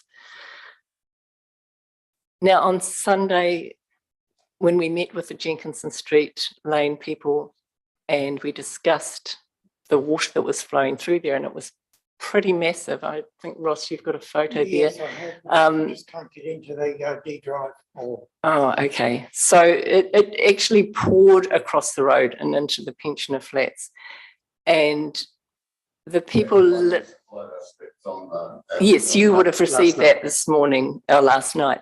So that, yes, that poured into the Pensioner Flats, and the people living in Jenkinson Street Lane are very, very concerned about the impact that that has on the Pensioner Flats, and also very concerned about the future for those residents and whether it's appropriate to put them back in there. That's something, I guess, that has to be considered by the landlord, who is council. With regards to the dam, I think Ross and Rob would like to talk about that, because we feel that that needs to be addressed immediately, because there is a real threat to life with that dam overtopping. So I'd like to hand it over to you, Rob, to talk about the dam.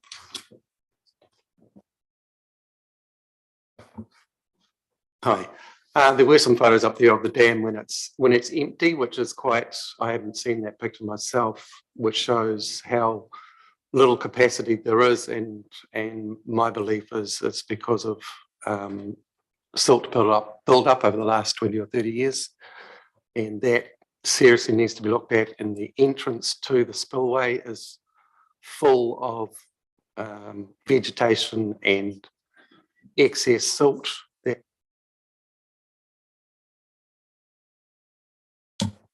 major effect on the effectiveness of the spillway. So those are the things that I'm seeing on a daily basis, is how that could be remedied, and that's I believe it's a maintenance thing that needs to be looked at seriously, because we don't ever want to see the dam overtop again. And I support the group that we're involved with. I think we're making headway amazingly quickly in comparison to the last 10 years. And I'm also part of SWAT, obviously, and we're encouraged immensely about what's happening and how it's happening. And obviously funding has been put into a 10-year plan. We would like to see it moved earlier and fix a lot of problems that we've got. Thank you. Ross, you've lived up there a long, long time. Tell us about that dam. Are you going to add to the dam, or you just want to talk to something else? That's a shot. That's there at the moment. I presume was taken by council staff in a Zoom session just lately. Oh, sorry. Yeah. That photo was taken recently of the dam, and just carrying on what Rob said, you see there's a great clod of stuff right in front of the primary school way. We're just hoping that that gets done as soon as possible. Yes, you can bring up mine. And that's what I've put in my little update. And also welcome. Thank you, Mr. Chairman, work to the Mayor, councillors and staff, and particular welcome to the staff on the stormwater team. They've done an amazing job of collating a whole lot of things together and getting us a program that will work. And we will dedicate ourselves to making it work. It's a two-phase thing. We will be pushing, they will be replying and pushing us to make certain that these things come together. But you will note it. Yes. You'll see in the addendum, this is the water going over Jenkinson Street, coming from Jenkinson Street Lane, straight into the Pensioner Flats. We always knew that there was something there, but we didn't realise how extreme it was. And we call it up the lane, but at the top of the lane, during that flood, there was a pond about 1 metre deep. So there is a pipe coming down from a drain at the top. And if you can bring my other one up, or just. That one is stuck at the moment. Oh, it's stuck at the moment, is it? I'll load it again. So what is a modern technology when it doesn't work? I know the feeling.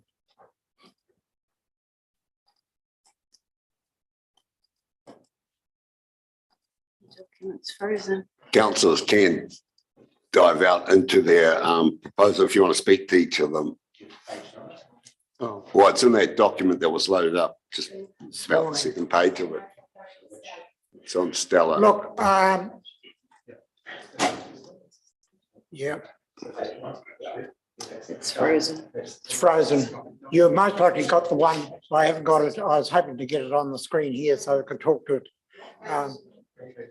It's on a separate document that was loaded up. Yeah, Page 2. it's virtually 2, 3, and 4. Yeah. And you've got a screenshot of the council website with all the drainage on it, and the big catchment behind Jenkinson Street. We need to start, as Rob has indicated, work with the landowner about trying to actually mitigate the amount of water that comes rushing down that drain. And the residents, which I believe they have a good handle on what has happened in the last 10 years, said till the sewage went in, they didn't have any floods, but since the sewage went in, there's a lot more driveways shooting water into the drain quickly, and that is what has resulted in things going on wrong. Admittedly, the one in 2012 was exceptionally large flood. I mean, this one we were talking about 91 mils over 12 hours at Waihee Beach. The previous one, and I was living there, we had 13 inches around in 3 hours. 4 inches an hour. No, and that is typical. It's 100-year flood type stuff. 100 mils in an hour. Secondly, I go on to, so that we've got to look at that as an urgency. We can't just leave it. And of course, that goes down to Daly's drain. And we've got to work the solution up from the bottom or the top. I don't care which way it's done, but we can't just keep on putting more and more water into the pond around the the elderly flats. And one of the people there is a jib stopper, and he has repaired jib in the flats there 3 times. So that's where I'm coming from, and they keep on telling me that it definitely had flooding in the flats, all those flats, 1, 2, and 3 in your presentation. So I'm just saying, if you're going to repair the ones by the road, fine, that big thing, but they won't want to go back in there if they any thought of them getting any floods. Now the second one, the photos of Browns Drive, you'll see the water coming over the road and then going down across into the open drain. Now at flood time, most of that goes straight down Palm Grove, down Hillview Road, and into Tomato Block and goes out to Mill Creek. But it can't really get from that drain north because there's too much water. It's only a 750 mil pipe. I don't think there's any possibility that we'll make things. So we've got to think of where that water goes in a permanent solution, which is part of the plan. So I won't go on to anything more, but thank you all. And I think the stormwater staff particularly, they have done a marvellous job of getting up to speed on all these projects because it is a wide catchment area, and we hope we can solve all these in the next 12 months. Yeah, right. Okay, 3 or 4 years. Right, councillors, before we bring up James, Reese and EJ, just any questions you might have for Ross, Sue or Rob have presented today, any points of clarification? Councillor Mobench. I accept what you're saying about the support that from staff have been doing their best. On page 2 of your additional report, you talk about a scruffy dome after flood. Was there something wrong with this particular area beforehand? I can't tell where it's from, Ross. That's at the top of Dickinson Street. And it's a a 900 pipe. Look, I don't think even if you had a 2-metre pipe would carry the amount of water down there, because it's only transporting it down into the pond around the Pension Flats at the moment. So we've got to hold water up there, and we've got to have a better solution down at Darley's Creek. Thank you. Second question, Sue. With the driveways, the difficulty, you commented that the hard seal on people's driveways is causing a problem. That's been happening for a very long time. And have staff actually made any comment as to how to improve that through resource consent or building consent? Well, that is to be discovered. I'm not trying to make it think. It's the comments from the residents that said we didn't have any flooding before the sewage went in, but we've had since, because one's particularly off Fife Road, on the south side of Fife Road, and put in big driveways and subdivided the bottom of their sections. And this has compounded the problem. So I'm sure James or EJ or somebody is going to look into that. It's a problem all over Western Bay. It's not particular to Waihi Beach, where sections become covered in concrete and there's excessive runoff. And we've had more problems of, we've allowed subdivisions in what was ponds before. And while we might have allowed for what has happened in the local area where 10 or a dozen houses are, we haven't looked at the bigger problem of where waters come from, and Palm Grove is a typical example. When I first got on council soon after that, I was up to here through Palm Grove in a flooding event. Since, there's 12 houses in there, they've got some localised ponds, but the water from Maranui Estate just goes through there.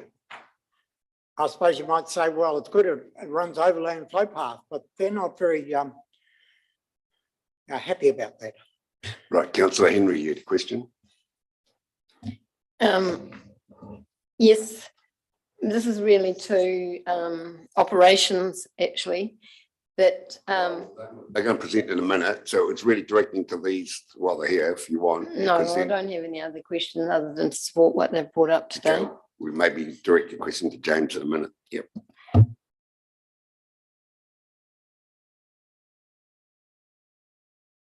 I won't shuffle you off completely. Maybe if you move to the left and you can come back if you need to add any input to it, and I'll invite James and EJ and Reese up. Forget your question there, Councillor Henry, your first cab off the rank.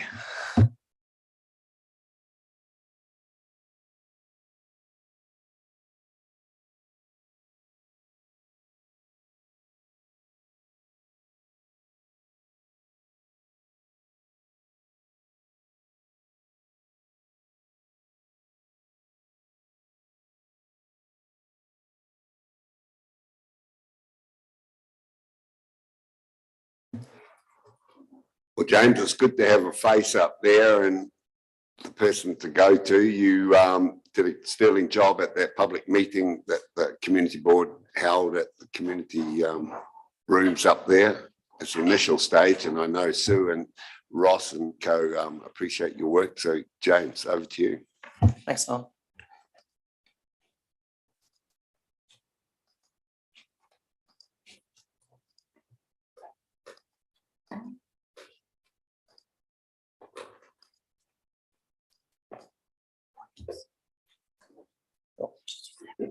So I suppose the main purpose of today is to ask to bring funding forward that's currently in the LTP so that we can address or start to address some of these stormwater issues. The first thing that we'll touch on is, sorry.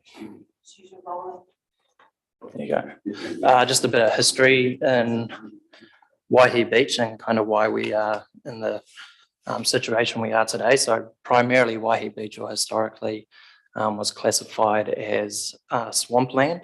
And then in the 1920s, when a lot of this land wanted to be used for pastoral land, it saw the construction of the two major creeks down through Waihi Beach, 2 Mile Creek and 3 Mile Creek, which saw a lot of it drain. And then as the community grew around it and properties started to subdivide, a lot of that old swampland started to get infilled with urban developments and residential areas. probably actually just looking there now, we can see by the dark blue area, which sits behind the main sand dune, which runs along the east of Waihi Beach. That dark blue area mainly drained out towards the south to the Tauranga Harbour, whereas now it drains out through 2 Mile, 3 Mile and 1 Mile Creek out to the beaches. And a lot of that blue area now is infield subdivision. So in 2012 or 13, there were some large storm events quite similar to what we've seen this year, where council undertook a major stormwater project called Storm in a Teacup, where similar to now, there was a lot of consultation with the community and levels of service was discussed. And one of the main levels of service that was agreed upon was protecting homes for a 1 in 10 year event. And so the current projects in the LTP is looking to achieve their protection of dwellings in a 1 in 10 year event, which set aside approximately $19 million in the LTP. The main focus was on 2 Mile Creek, primarily because 2 Mile Creek was under private ownership and then it cut down behind a lot of private homes, and council didn't have an easement to drain stormwater out through 2 Mile Creek. So the idea behind providing erosion protection along 2 Mile Creek was that in future council could secure an easement or a passageway to discharge stormwater through. So when we look at other projects a little bit later on, they're quite vital for discharging stormwater out through 2 Mile Creek. Fast forward to May this year, we saw again some large stormwater events, which were also, prior to that, we had a lot of heavy rainfall as well during the year. And this raised a lot of the same concerns and reignited the conversation for stormwater in Waihi Beach. We had the public meeting, which you talked about before, Don, where we had a lot of the community coming in and raising their concerns. Just quickly on the challenge for Waihi Beach and why we are seeing the stormwater issues that we are in comparison to some of the other towns in the district. Waihi Beach is what is considered a short, steep catchment. So we have the upper hills up behind Waihi Beach, which doesn't have a lot of room in terms of it's quite short for absorption of the water. So because it's steep and there's not a lot of ground there to provide soakage, it runs straight off the hills down into the creeks and moves quite quickly out towards the beach. What that means is when you get a lot of rainfall, all the rain runs off the land and gets to the low point all at the same time. And so we have these high peaks, as you can see in the graph there, which only lasts for a short period of time. And as soon as the rain stops, it dissipates. If I could compare it to another catchment, if we think about the Ohinimuri River, which goes through the Karangahaki Gorge, you can go through there about 3 days after rainfall and the river is quite high. And that's because it's a large catchment or a long catchment. And 3 days after the rainfall that fell on the ground is still moving towards the river and discharging out. So what you get is a smaller peak, but a lot longer time period, which is a bit easier to manage compared to what we're experiencing in Waihi Beach. As well, that long catchment also allows for a lot of soakage because it's taking that time to come down through the catchment. And it's being slowed down as it's moving through. However, not the case with Waihi Beach. It's moving quite fast off the steep hills, getting down to that wetland area that we saw before quite quickly, and then having to deal with the tide and push out as well, if it happens to happen when we've got high tides. How do we usually manage that? Is usually through good planning and stormwater management. So essentially you would have seen those low-lying areas used as reserves or stormwater management areas. However, not in the case for Waihi Beach. We do have a lot of urban development right in the low areas, which Sir and Ross have already spoken about today.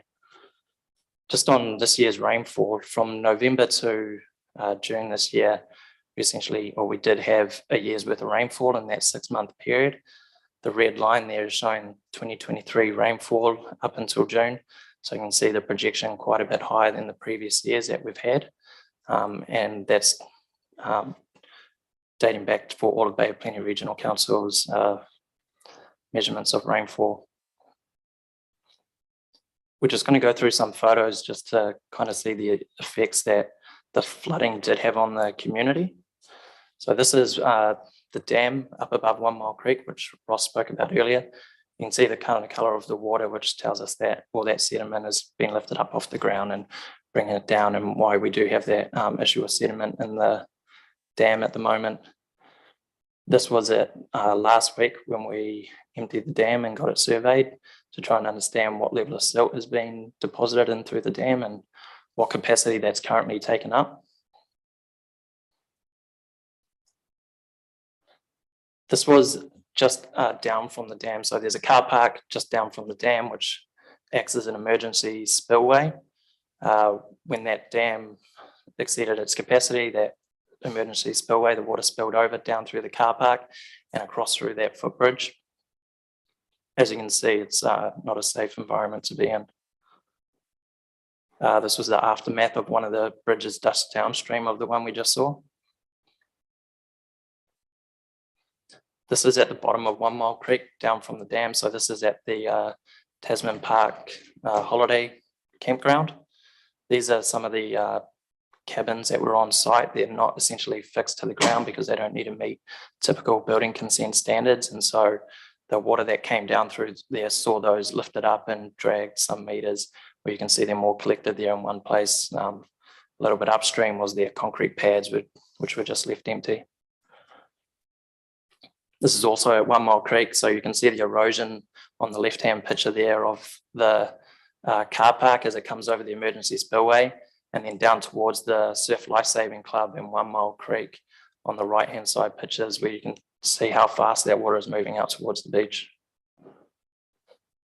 This is the Pensioner Flats, and Ross showed some pictures that was in the report that was sent through last night, which showed quite a good image of how the water gets there across Jenkinson Road. It's moving at quite a pace and then starts to fill up the Pensioner Flats. You can actually see in that photo, the line or the flood line level was actually a little bit higher than what was there in that photo right now. And this is after it had already started to recede. This is moving south from 1 Mile Creek. This is Beach Road coming down from the Maranui Pond. That Maranui Pond is designed for a 1 in 100 year event. And then on the 29th of May, it saw it spill across Beach Road. So the road was closed, not generally because it was too deep, but because how fast that water was moving, where you'd see cars starting to get pushed off the road if they were to try to traverse through that. This is also at the Maranui Pond. So just up here where my cursor is the new retirement village, which is going in through there, which has been quite controversial with the community recently. And the floodwaters that came down through a series of their ponds, and also another area just to the south of their development where they're planning to put ponds but haven't done so yet, rushes down across Browns Drive and into the Maranui Pond. This is near the Darley Drain catchment. So a lot of this area is the area that is affected by that short, steep catchment that we were talking about before. So you do see high floodwaters as it all gets to that one location. And typically you'd see once the rain stops, and if the tide isn't high, this would drain out quite quickly. There's a Scarborough Road, which is right by Marine and Walnut Ave, which is one of our most problematic areas, in that it's quite low lying, essentially at sea level a lot of the time, and is the low point for the Maranui catchment, Jenkinson Street catchment. This is Walnut Ave, where you can see the sediment line along the weatherboards of the house here and how high that got within the home. Yeah, about knee height, if not deeper. I took this photo, which was on Marine Ave. This was essentially just about up to my shoulder height outside of this cabin, so really quite high. And you can see it's already built up quite high off the ground, but also got quite a bit of water through it. Leo Street, this is near where the Maranui catchment starts to come down and turns towards the Darley Drain, which is a really small outlet to the ocean and doesn't have capacity for the large catchment that comes down in these large rainfall events. And so this is right next to the campground, or the other campground that's on Leo Street. Again, Marine Ave, where we saw that shoulder height depth coming down through there. Brighton Ave, which is all interconnected with the Darley Drain, Marine Ave, Walnut Ave catchment, and Maranui as well. Palm Grove, again, these catchments are all interconnected. And Maranui, which discharges down to Darley Drain when the Darley Drain doesn't have enough capacity, starts to push south towards 2 Mile Creek and heads down Palm Grove, which is a reasonably recent subdivision. And you can see it kind of coming down through the road here. Once it gets through Palm Grove, it starts to turn towards the Tomato Block or Tomato Reserve, which heads towards 2 Mile Creek. And that's Hillview Road where it turns through and comes down the back of a lot of those, properties. You can see how large these properties are. With our district plan rules, it sees a lot of these properties starting to get subdivided, and typically on the lower back ends of the sections. And so this property, I know neighbouring it, there are some properties where we've got houses down in these back ends. Citrus Ave and Didsbury is slightly different to the northern catchments. This catchment discharges out to 3 Mile Creek, which is primarily governed by the tide of 3 Mile Creek, not so much the short steep catchments that we're seeing up in 2 Mile, 1 Mile Creek and Darley Drain. But it does get a lot of water, and when the tides are high, the drains through there are quite flat and it struggles to drain out. This is 2 Mile Creek following some of the flooding in 2013, which saw a lot of the erosion, which sparked the 2 Mile Creek erosion protection job. So this is primarily going along the back of private properties where it starts to erode just purely based on the volume of water that comes down through there, as well as the pushback from the tide. So some progress to date from the 29th of May. We've got together the liaison group, which works with elected members, the community board, SWAT, as well as the hapu from Otawhiwhi Marae. Together, we've gathered all that information from the community in terms of their concerns and put that into the project list, which was attached to the report. And that project list is fluid, so we'll continue to update that as more concerns come out from the community to make sure that we've captured everything. But today at 23 Browns Drive, where we saw the Maranui Pond overflowing, just up from there, we have a house that's low lying, and when the ponds overflow, it starts to get water in through the garage. We've had a contractor out on site, which has started to survey, and we've asked for a quote to look to improve their overland flow path. We've also had Harrison and Gresson go out and survey the dam as well as the Maranui and Browns Drive ponds, so that we can understand the amount of sediment that's in those ponds, especially when we're hearing from the community that capacity is taken up and that our levels of service in terms of maintenance isn't good enough, so we can understand where we're at the moment, what we need to be to, and make sure that we put in a better process moving forward in terms of removing that silt so that we do have capacity in those ponds. We've also undertaken flood hazard risk assessments at the Tasman Holiday Park, as well as the Council Pensioner Flats and the campground at Leo Street. Those were assessed by Tonkin and Taylor to essentially look at the flood risk and hazard to life, as well as buildings and vehicles that are in the area. Some initial scoping and design work, we've sat down with Tonkin and Taylor and let them know. We've also passed the project list on to them so that we can start to understand what these would look like together. And work is also commenced on some of the least affected pensioner flats on Beach Road. In terms of maintenance, maintenance is a large concern from the community that we heard quite a lot of in terms of, are we spraying and maintaining our open drains? Are the catch bits being cleared? Are the pipes blocked or not? So we've had a lot of CCTV work get done. We've yet to see the results of those. We've started some open drain spraying as well, which has been a part of the general maintenance program that we have in place, as well as a lot of the catch pits have been cleared through Waihi Beach, or all of the catch pits have been cleared through Waihi Beach and area in Bowen Town. The Waihi Beach North is only 60% cleared, and Athenry we've also added on because we did see some issues in Athenry, and we decided when we had some feedback from community to also incorporate Athenry into a lot of these projects. The other thing we've done is also install a new head wall at the Esplanade and down from the Surf Lifesaving Club.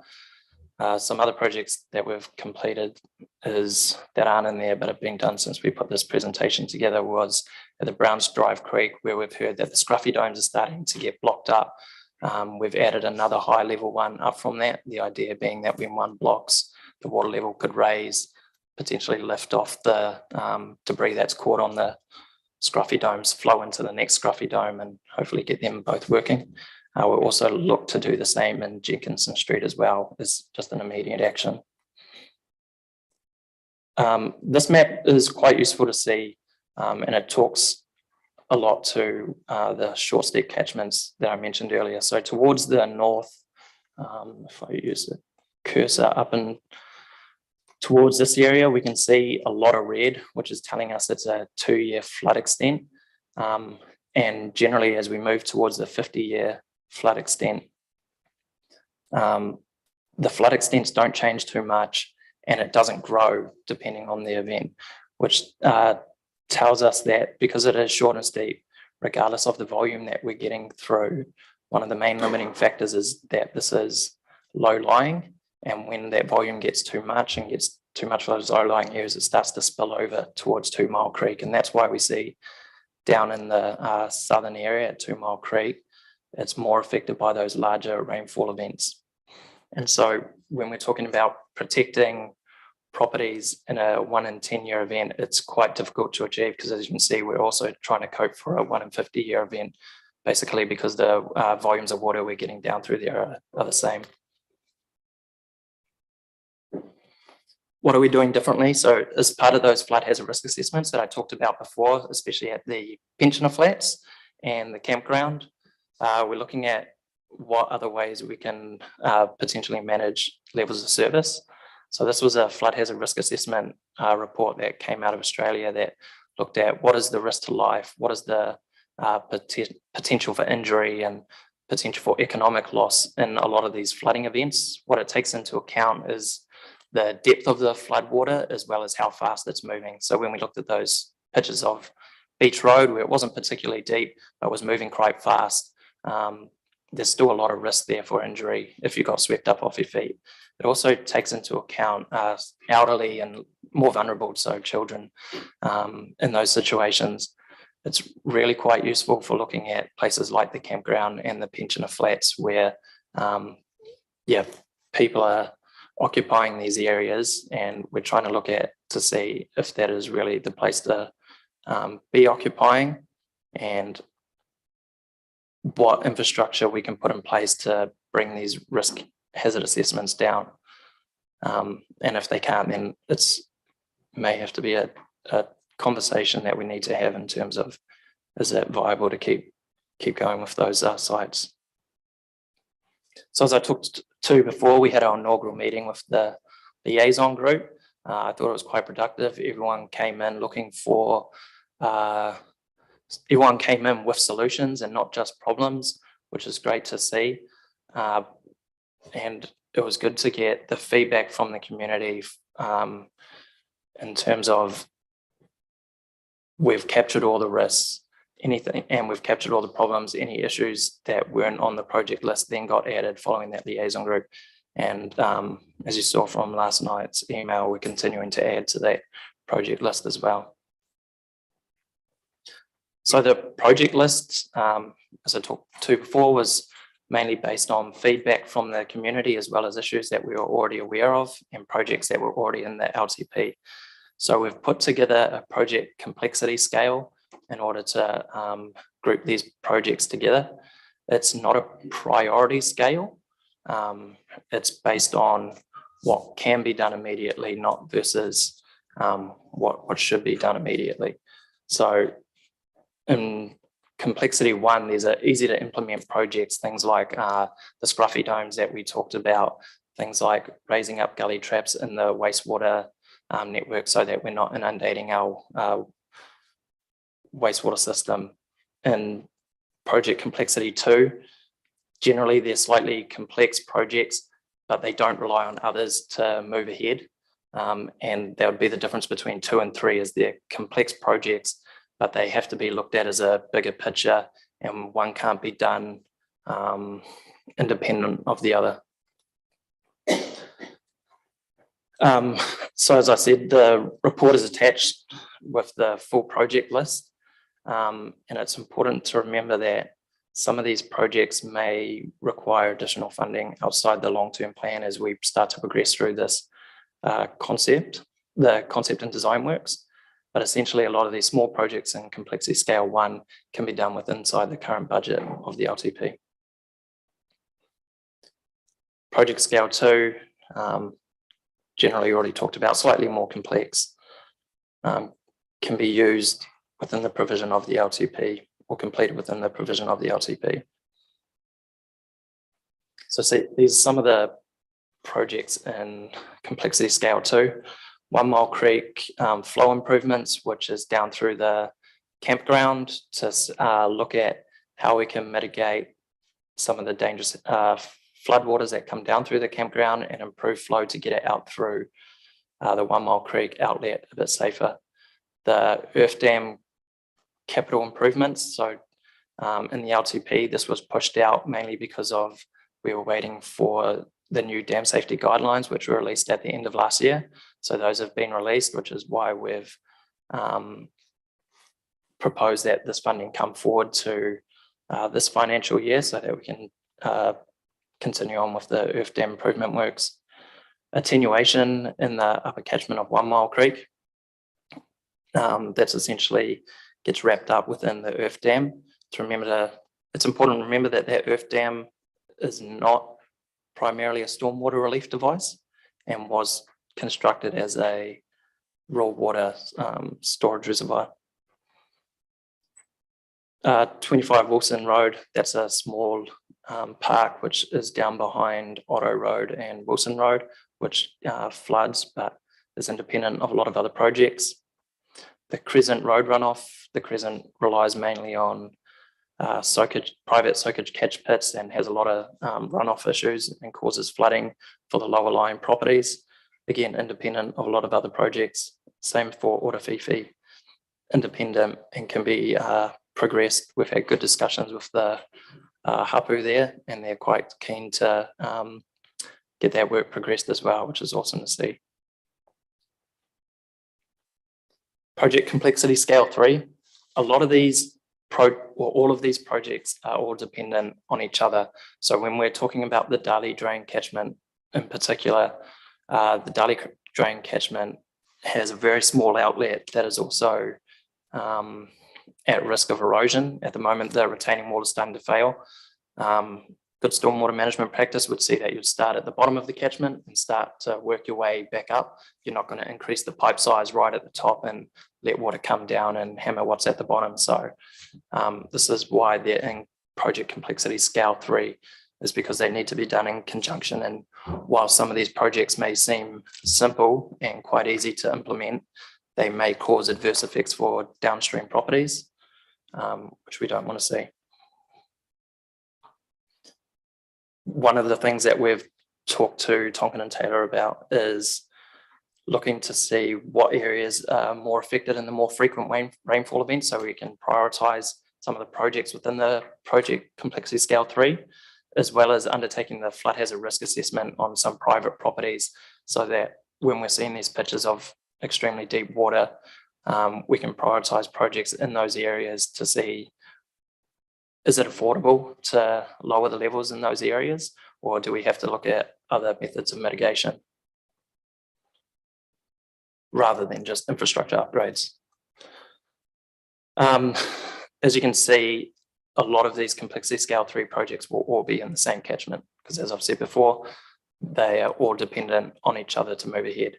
New pipes in Walnut Ave and Darley Drain, correcting right angles where there's a lot of restrictions in pipes. If we were to increase those pipe sizes immediately, the effects down at the Darley Drain catchment could see that outlet fail. The 2 Mile Creek project, for example, is very much dependent on the erosion protection at 2 Mile Creek, making sure that if we're diverting water from one catchment to the other, that 2 Mile Creek isn't going to erode into the private properties anymore, and that we're not increasing the volume of water. So we'd need to hold back some to let others through. as I've heard before, and I kind of thank Ross and Sue for saying, but yeah, we've had great feedback from the liaison group. Everyone's committed to seeing good outcomes. And as we work through, especially these complexity scale 3 projects, we'll discuss the affordability of these projects. We'll discuss our current levels of service and what the future looks like for levels of service as well. And we'll also discuss what benefits will come out of a lot of these projects and if they're viable or not. And so that we can work together to agree on what the outcomes of these projects should be. Before we go on to 2 Mile Creek, probably just best to take questions now on the project list report. Thanks, Jim. Councillor Henry, you queued up, ready to go. A very comprehensive report. And I think that from my perspective and principle, people who have been dealing with you, that with Gary's absent, leaving in the next couple of weeks, that I personally feel very confident with the team and with Cedric being appointed, with the team that's here, and the way you've conducted these investigations have been very, very heartening and reassuring. Thank you. So I support what the SWAT team have said, that whilst we're looking at pensioner flats and the Darley drain as number 2, but that maybe there's some earlier work that could be done, because we were involving people, drains going through people's property, and those sorts of negotiation take time. And so maybe that could be something that the operations team could be starting that initiation without actually doing the work till later on. So, because that takes some time, as you know. I mean, 4 years with 2 Mile Creek, taking a long time, and we're still dealing with trouble there. And I say the pensioner flats because I know we're pensions are really, they need to see something happening. They will not be wanting to move back in, and that's going to take some time too. So if you've got a question you want to direct it in, I don't want to relocate. Something that came out of, and I could have heard you wrong, James, that and it was a concern, and this is a question for you, Gary. When there are holding ponds on private land, like in Karaka Pines, that they've got 3 holding pines that are designed to catch the water coming off the hill. Not that they would have caught much in that in the event on May 29. Is it correct that we aren't able to go in and have a regular monitoring on that? Is it private property? I think that's what you said, James, but I might have heard you wrong. As part of their resource consent, they have to, especially because these ones are privately owned and we don't manage them, they have to submit a maintenance program as part of those. I think it's remember when we see those ponds and a lot of the flow that's coming down through there, they were designed for a 1 in 100 year event. And when they submitted their consent, they have to provide evidence to suggest that they're not making downstream effects worse in the 1 in 10 year and in the 1 in 100 year events. The flood waters or the rainfall event that we got on the 29th, which saw those ponds essentially under capacity, was because that rainfall event was larger than that. And that is outside of what is allowed for in our current comprehensive consent and what we have to hold the ponds to. If we see that they're not being maintained, and I went past and saw a gap in one of the ponds a couple months ago, and I've gone to our development team to say, can we please follow up on this? And the ponds don't look like they're currently performing as intended.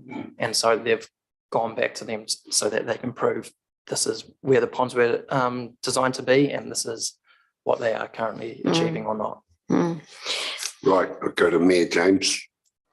Thank you, Mr. Chairman. So we've heard from Rob and Sue today that they believe that some of the complexity scale 3 projects could be started immediately, particularly around design and negotiation and so on. Is the decision or the view that doesn't happen straight away more around the optioneering that you mentioned? Because obviously design work and consultation or negotiation could start right away, but are you saying that's perhaps not the wisest thing to do? Is that?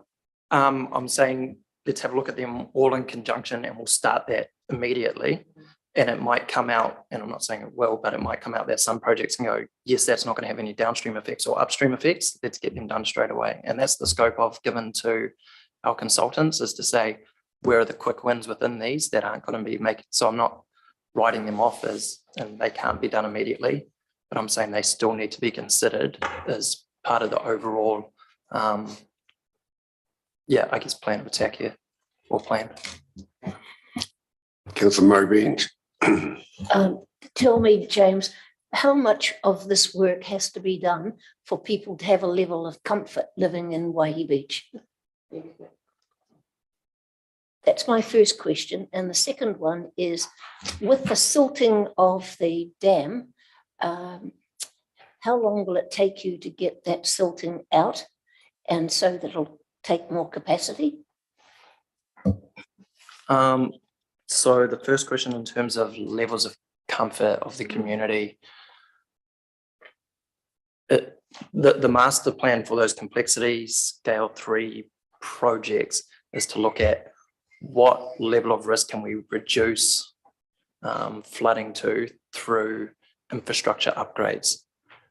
Infrastructure upgrades may not be the best solution, especially when we're seeing rapid increases in inflation. I know for my long asset management plan, we're seeing 32% for some pipes in terms from 2020 to 2023. Is that affordable for our community? And then can we go and then add additional projects to mitigate it? And so there's the level of comfort, but then there's 2, what's affordable. You can always design and design and design, and your cost comes up here. But I don't know if it may come that it's affordable, but that's what we're also asking our consultants to look at, is what is the impact on rates as well. EJ wants to add a bit in. James, correct me if I'm wrong, but even if we do all these projects, there will still be areas in Waihi Beach that will flood, and we need to acknowledge that and communicate that. There will still be some residual risk after we've done all this work. Yeah, that's right. And that's why, as part of this project, we are looking at that flood hazard risk assessment. It may be that it drops from a dangerous to adults to dangerous to children. And then is that still an acceptable risk? It's not currently in our levels of service, so it's not for me to say yes or no, but that's the information that we want to provide. Desilting of the dam? The desilting of the dam, I don't know, and I don't have a time frame on when that can be done or not. The first thing to do is determine what the level difference is. We've got a survey in 2013 and a survey now. It may be that there's very minimal silt because it's all washed through. When my high level look at it, didn't look like there was a huge thick layer of silt. And so when we look at that project, I think it should also be considered as part of the overall upgrades of the Earth Dam. It's my initial thoughts so far, but yeah. James, I'll ask one now. And in light of what EJ said, there'll always be flooding there. I probably should have asked it of Sue. Is there an appetite there, Sue, about some more homeowners lifting those, especially those old batch type ones in the low areas down around Leo and Otakawa? Sorry to drag you back, but I just thought we can't solve everything with bigger and bigger pipes. Some of those as well. Yeah. Yes, I think people are aware that there will be there will always be some areas that will flood. The areas, Marine Avenue, Walnut, Brighton, we wonder whether there's a possibility of using pumps in those areas. Some of the houses have already been lifted in those areas as well, and some that have been lifted have actually got flooded since lifting.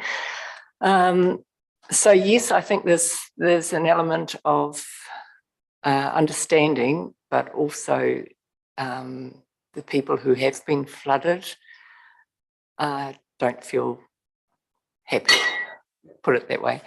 I can't speak for everybody, but I know that there's a level of unhappiness there. Yeah. some of the houses, maybe 2 or 3 have been condemned, so they'll change. They'll go higher, obviously. Some people I've spoken to say we can't afford to go higher. Yes, the consent fees are a small part of how you lift your place up. So that's maybe half a dozen people have been affected in those 2 ways. I have a strong belief that the infrastructure system that's in place now can be improved to a level that people won't have to do that, and that'll get proved in time as to what changes can be made. And that's around the combination of upper attenuation, bigger pipes in some areas, and improvements in the systems will all help, I believe. Councillor Joyce. For the staff, but there's been various information about the purpose of the dam. I mean, it was put in as a water dam. It's obviously now more a stormwater dam, but keeping, there's also a push for recreational use up there. Where are we up to in terms of deciding, is this a total stormwater dam? Because most stormwater assets are left empty, but versus the competing use for recreation, which I know is also up there. What are we doing about the reviewing of that dam and its purpose, as well as its during a particular period, I was involved with people that were wanting to use it for remote control boats, basically, and that's where the platform was put in and the steps were put in and things like that. The leading person of that has passed. Okay, so that I would say that that's not going to be something that's going to be brought up again. Personally, yes, it is a recreation area, but it's a walking area. Obviously, it's not. There's 3 park benches up there. I've never seen anyone sit at them, for example. People walk around them now, but that's not I don't believe that it's a high recreation area anymore. Sorry, James. Yeah, I know I've got Grant and So part of the dam upgrades at the moment, or the original scope, was to upgrade the dam to meet the new dam safety guidelines. It's considered a high risk dam because of what's downstream, i.e. the properties in the campground. If one of the conditions of it being a high risk dam is it has to be able to cater for a 1 in 10,000 year event. Is that achievable there? Is it affordable to achieve it? And these are the questions that we've put forward as this project to the consultant. And then do we need a dam there? And is it improving it to a safe standard? Essentially, if we spend all that money, increase it, and if it still managed to fail because design events are just design events, what are the implications? So I'm not saying that there will end up being a dam there, and we don't know what the outcome of that will be, and that'll be a discussion that we have. Right, I'll just steer you towards page 48 and beyond for your attention. But Grant, you had a question? James, has the flood modelling that was completed a few years ago and incorporated in the district plan, has that pretty much performed to expectation, or have there been any surprises through these recent floods? Yes, it has performed as we expected it to.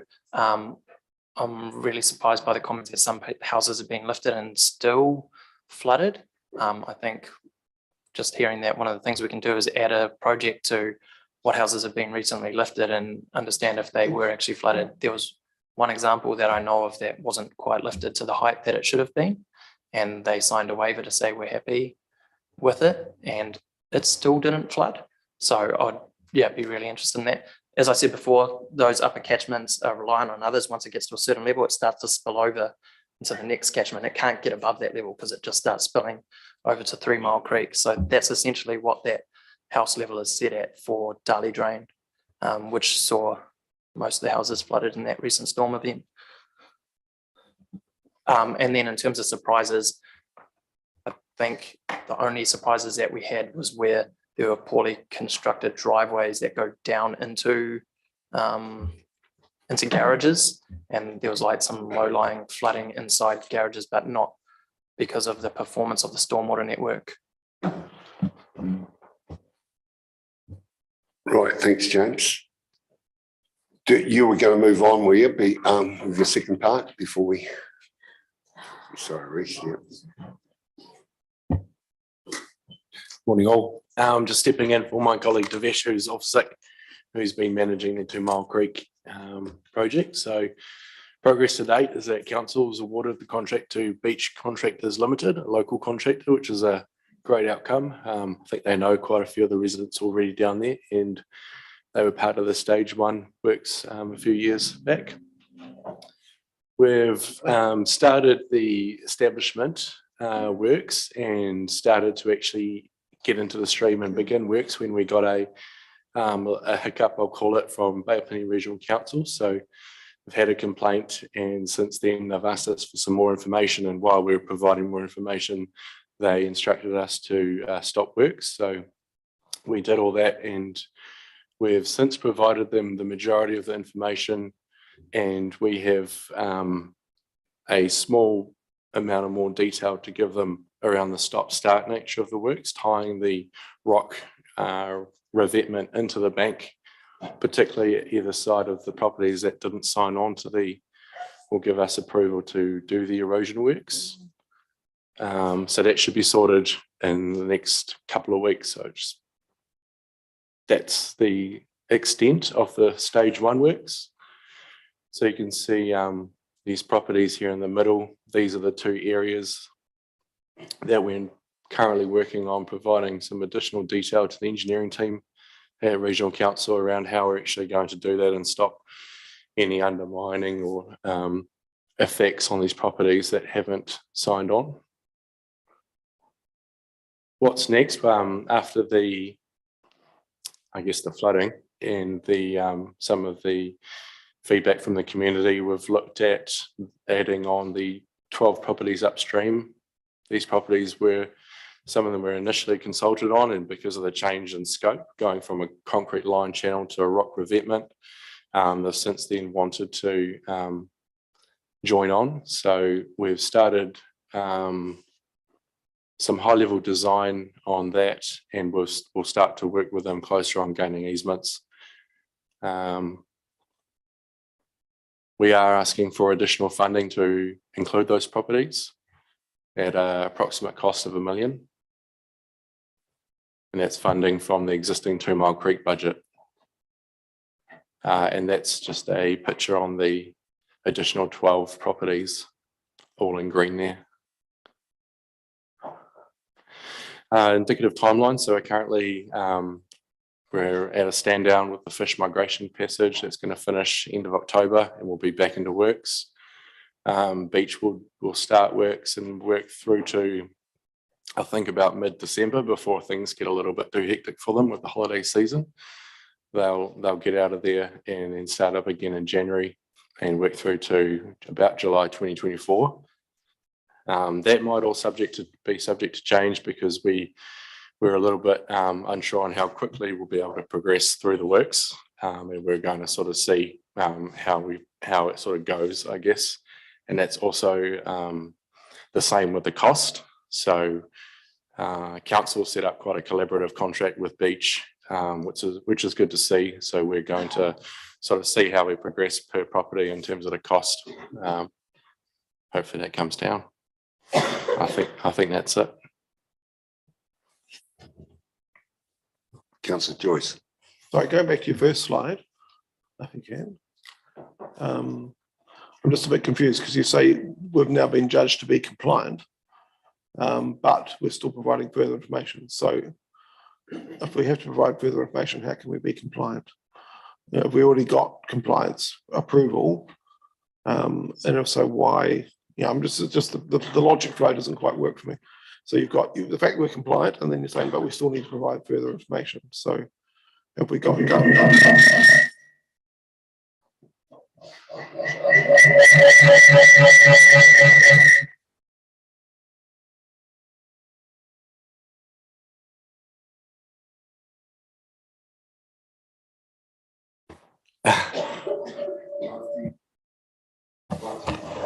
Oh, James.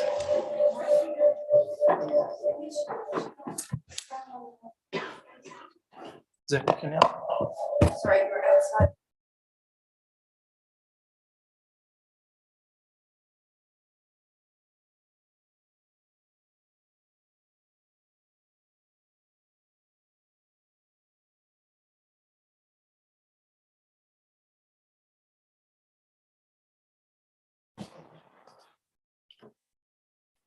Good question. So, so I guess technically we're non-compliant. What I guess happened is because of the complaint and a few changes in personnel within Bay of Plenty, when they started to look into the detail, there are some gaps missing with the information that we provided to date. And that's still the information that they had on file was the full extent, including those properties, not a start and finish. And that's the current thing that we've got to go back to them on with that information. So it's a little bit of a grey area, but technically in terms of all those consent conditions, we provided the information that they needed in terms of the easements and the legality. And then on their review, they noticed that there's a gap in the information. Yeah.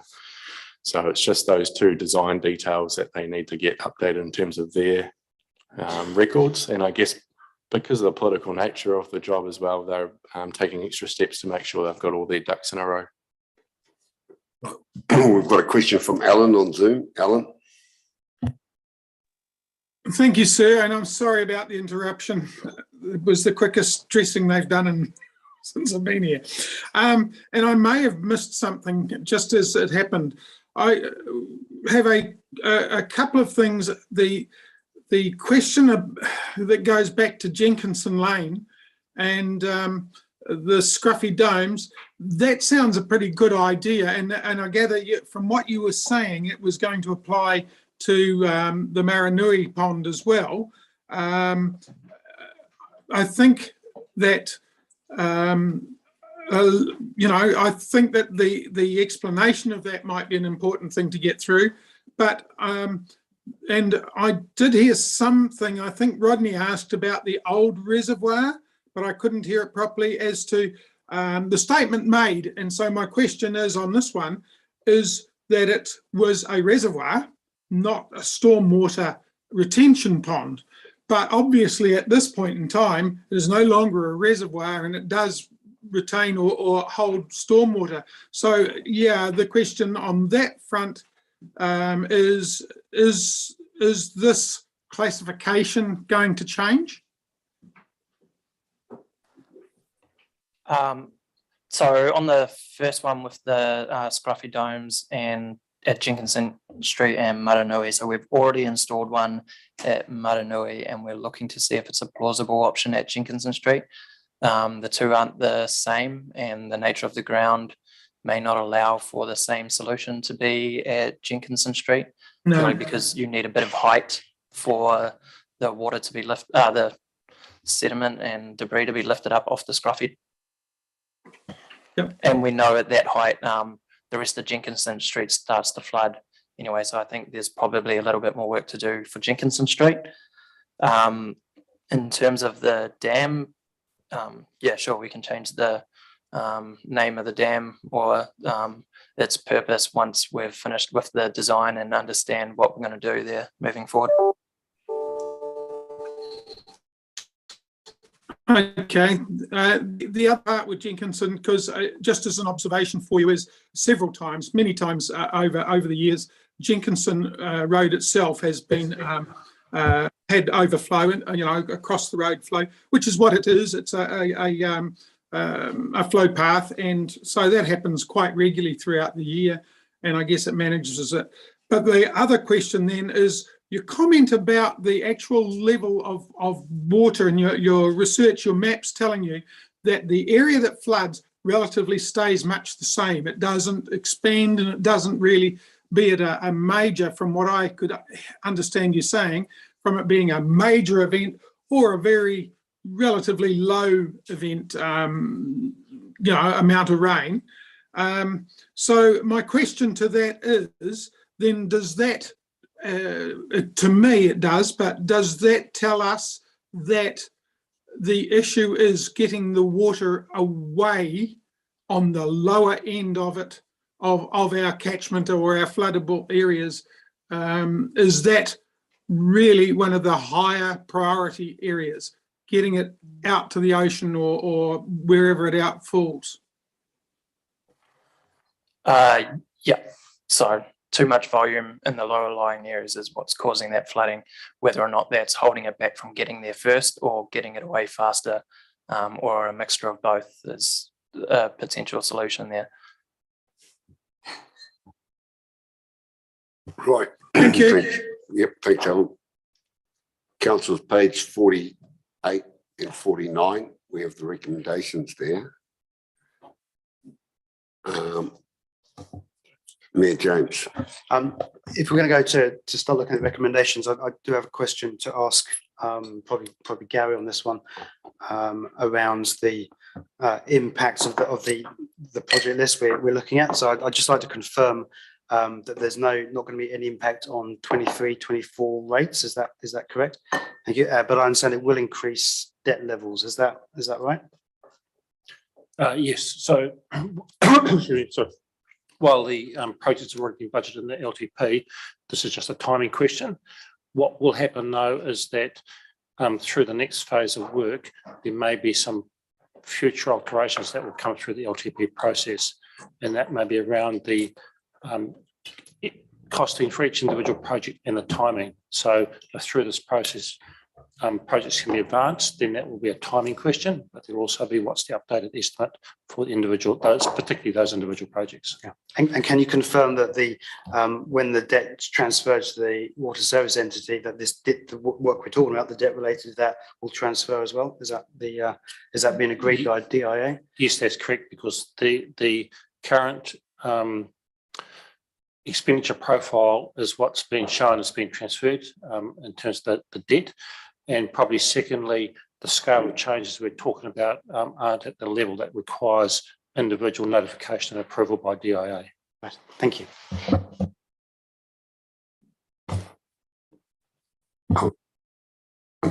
Right, so does that exhaust the questions? Appears to. Recommendations team, page 48. Councillor Murray Bench.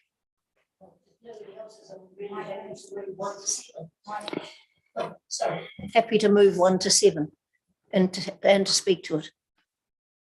Thank you, Councillor Murray Bench. Councillor Henry, you second that? Right, discussion. I think, sir, the quicker we can do this, the better. And I note that some of it will be done on debt. That will be carried on by people over a period of time. But when you consider the number of beneficiaries that will benefit from the work we do, that's sound investment, I think. And our infrastructure is fundamentally our responsibility. And I think we've got no alternative but to keep pushing on.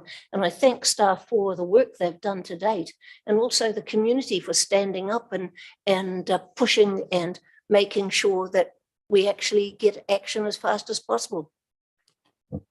Further speakers to the recommendations. Councillor Henry. Yes, this is my second term for those people who don't know, and I sat through the last 3 years talking about 2 Mile Creek, and that's all we did. So I think that congratulations to the team, how they've got onto this and they've picked up with what SWAT have been thinking was going to happen and moving forward with it. And we just need to progress as we're doing now, proactively. This area is, as you've described, it's never going to change. The water can't get away fast. So we've got to put the infrastructure in that's going to look after what's there now. Whether we're going to put anything else in there is a whole new discussion. But one thing that was brought up today, and it's never, as far as I can see, has never really, mustn't have been monitored down in Bowen Town. And walking around over the weekend, I saw one new development has actually got a hard service driveway that comes down onto those swales and has got the adobe blocks put in. Now that should have been all around that whole development. That's what I believe, that's how it was set up. So my question is, when we say these things, monitoring has to happen. Thank you. We need to follow. I've got Councillor Joyce followed by Sol. Yeah, I mean, I'm not going to take too much time. A lot's been said. I really do appreciate the work's been done by the staff and SWAT. And yeah, I'm very impressed with the way the new liaison group started. Judge us on this. You know, anybody who stands in front of voters in Waihi Beach, whether as mayor or as councillors, should be judged on how much we fix this. as fast as possible. This is the bottom line issue for Waihi Beach. And we need to sort this out. So I invite you to judge us on this, because otherwise we don't deserve to be here. The other thing is, I'm just following off, man, we really do need to look at how we coordinate development with infrastructure. We can't keep adding to problems. And with all the best will in the world, we put in place things to manage those. And there do seem to be ongoing issues with the way that we're balancing development with our current infrastructure. And I guess as much as anything that comes up in the district plan review, but we also perhaps need a broader look at that through the relevant council committee. Thanks, Rodney. Alan, over to you. Yes, thank you. I totally endorse the words said previously, in particular there by Rodney.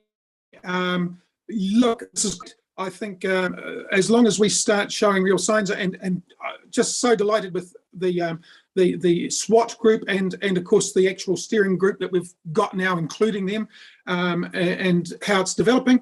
I believe that we're seeing some real action from the council now on this matter, which has been a bugbear for me for 12 years. And to be frank, it's just really great to see it happening. Let's start to move on. I would love to see that all these projects get basically worked through. I mean, there are immediate fixes. There are immediate requirements to plan, I think, for the next steps.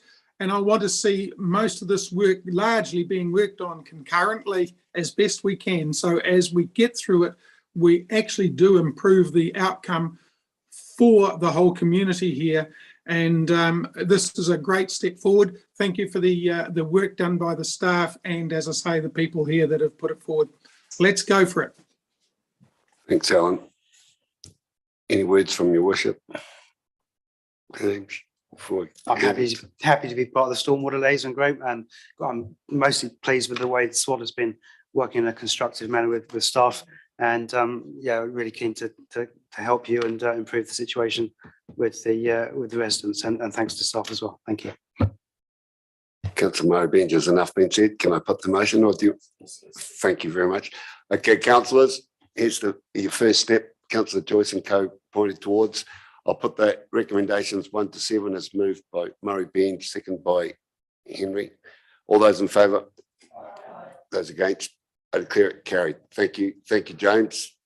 Good luck. Get on with that work. And I think El Nino's on the way, isn't it? We're going to have a big drought all summer. We're going to be pumping water into Waihi Beach, I think, the way it's starting to dry out.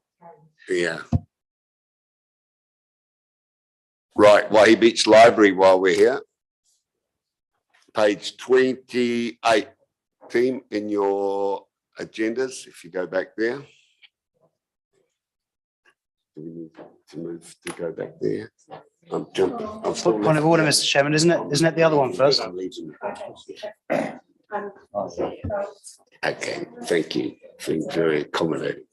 Point of order, Mr. Chairman, isn't it the Moore Park one first? No, it's not. We're trying to get the Waihi Beach one while the team from Waihi Beach are here, and then more parks, just to hopefully tick a box to put a shed up for some netballers.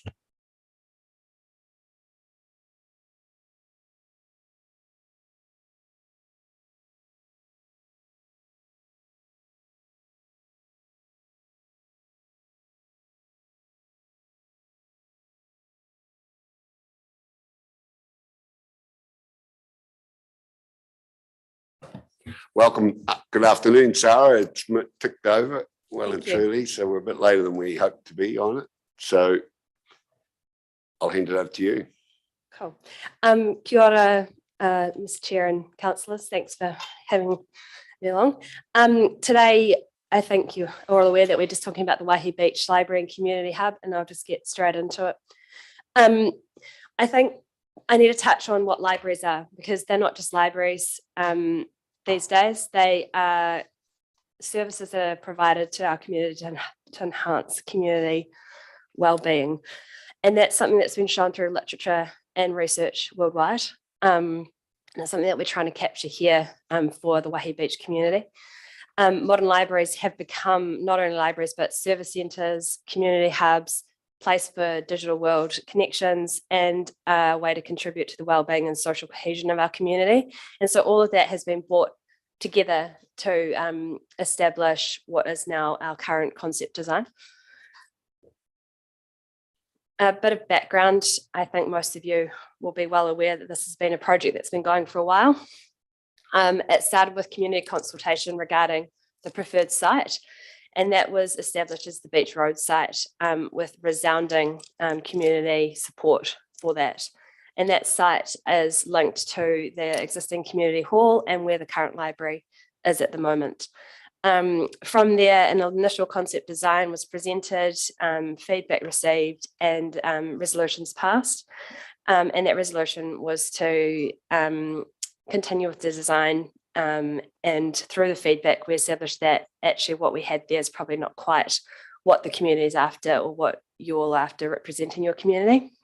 And so we have gone back to the drawing board. We've re-looked at the space requirements for the community, what's actually going to that building, that library, that community hub will be used for, how it's going to work with the space, what is needed in the way of programming rooms, in the way of shared services, whatever that might be. And then we've also looked at how it can feed into what is the existing building and using the space of that existing building. And so from there, we were able to give a revised brief to the architect, and they have done a revised concept design along with an updated QS estimate from RLB. So that concept design has gone out to some of the key stakeholders, senior leadership team, library users, the library staff, our community board, the Waihi Beach Community Board, Tangata Whenua, and so far it's been all incredibly positive feedback as to what's been seen with some minor challenges. Yeah, so thank you, Ross, some minor variations. So this is the initial concept design. I won't stay on this for very long. That's what we had. This is the elevation. The existing was what you would have seen as you came into the site. And then this is what we have now. So what's happened here is that the architects have looked at this revised brief. They've simplified the building. There are no curved walls anymore, and those curved walls have gone. And that is not just a cost measure that has been highlighted by a number of you in this room, but it was also library staff really highlighted that you can't put shelves on a curved wall. So ergo, we had a bit of a problem. Yeah, so we've changed that. And then we've also reduced the footprint by 40 squares. So now the new building is 402 meters squared. And I think it really is a good use of the site and a really good way to bring that community cohesion together that has been talked about. So this is the revised concept elevation, and this would be what you see as you come into the site or you come along Beach Road from the roundabout. The idea is that the architects have really brought in this idea of the natural environment and bringing that as a key point for the community that you can see. So there's a real connection and what I'd call the box at the front that you can see into that building, but also out. The users will be able to sit there and view out into the community and things as well. So key summary of changes. I've touched on the floor area, 40 squares reduced. We simplified the design. We've removed multi-level spaces. We've removed all of the multi-level spaces. So if you take your mind back to the old design, we had an entrance way off Beach Road, and we've taken that away so that there's better use of the ground floor area, but also some feedback from the staff is having two entrances or two egresses into a building makes it for a really big security concern. And also just the logistics of sorting books when you have two drop points. So we've taken all that on board and changed that. And then we've allow for that reduction in the size or the ground floor area. But while also meeting the original brief, we've allowed for more what I'd call multi-use or bookable space.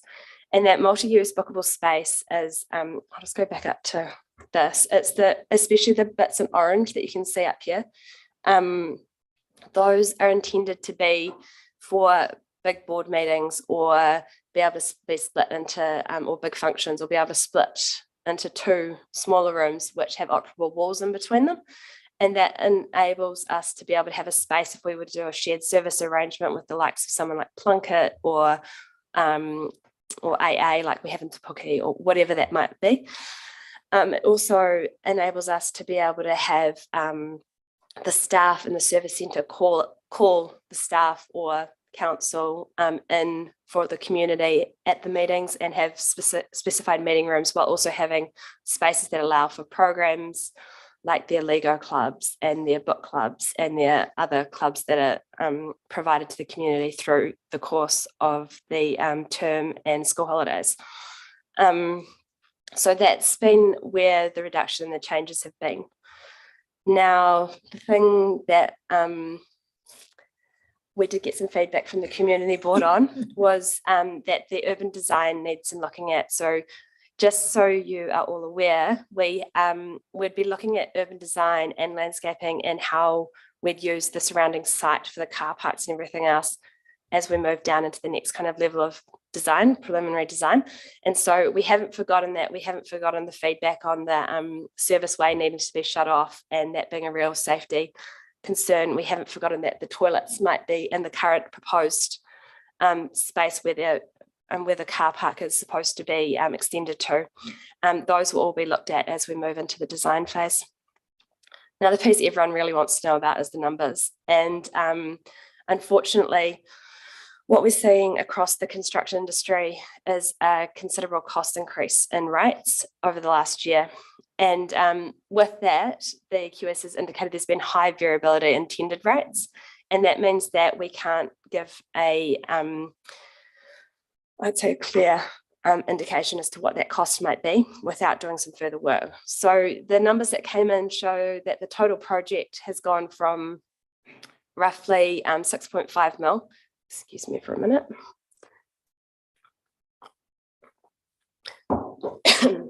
I'm at the back end of a cough, and I cannot shake the cough, so sorry. And we've got an increase of 900,000 between last year and this year. The ground floor area rate is probably where it has increased significantly. You see those significant increases. So we've gone from 4,900 per square, and that's increased to 6,300 per square. Thank you, Jay.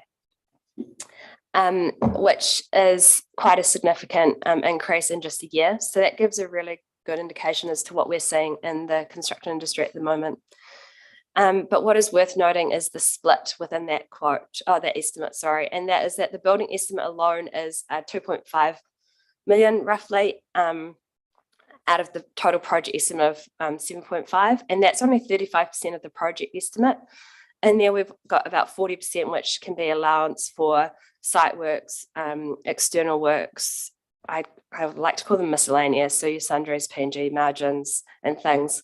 And then the remaining 25% of the project is the risk and contingency that the QS has put into the estimate, because you just don't know when and how this is going to be built, at what time it is, and that's what that is. So that's 1.8 mil.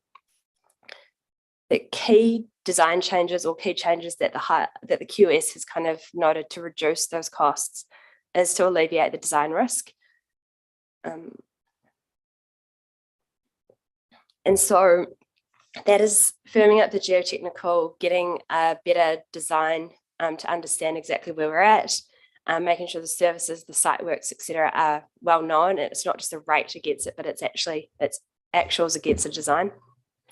And the big one that they've identified as change between last year and this year is minimizing, or is the facade and smart design around the high ceiling stud. So there's going to be a balance that needs to be found there between the architectural and the site, and bringing in the outside in, and the design features that are needed to make this a nice building, not just a built.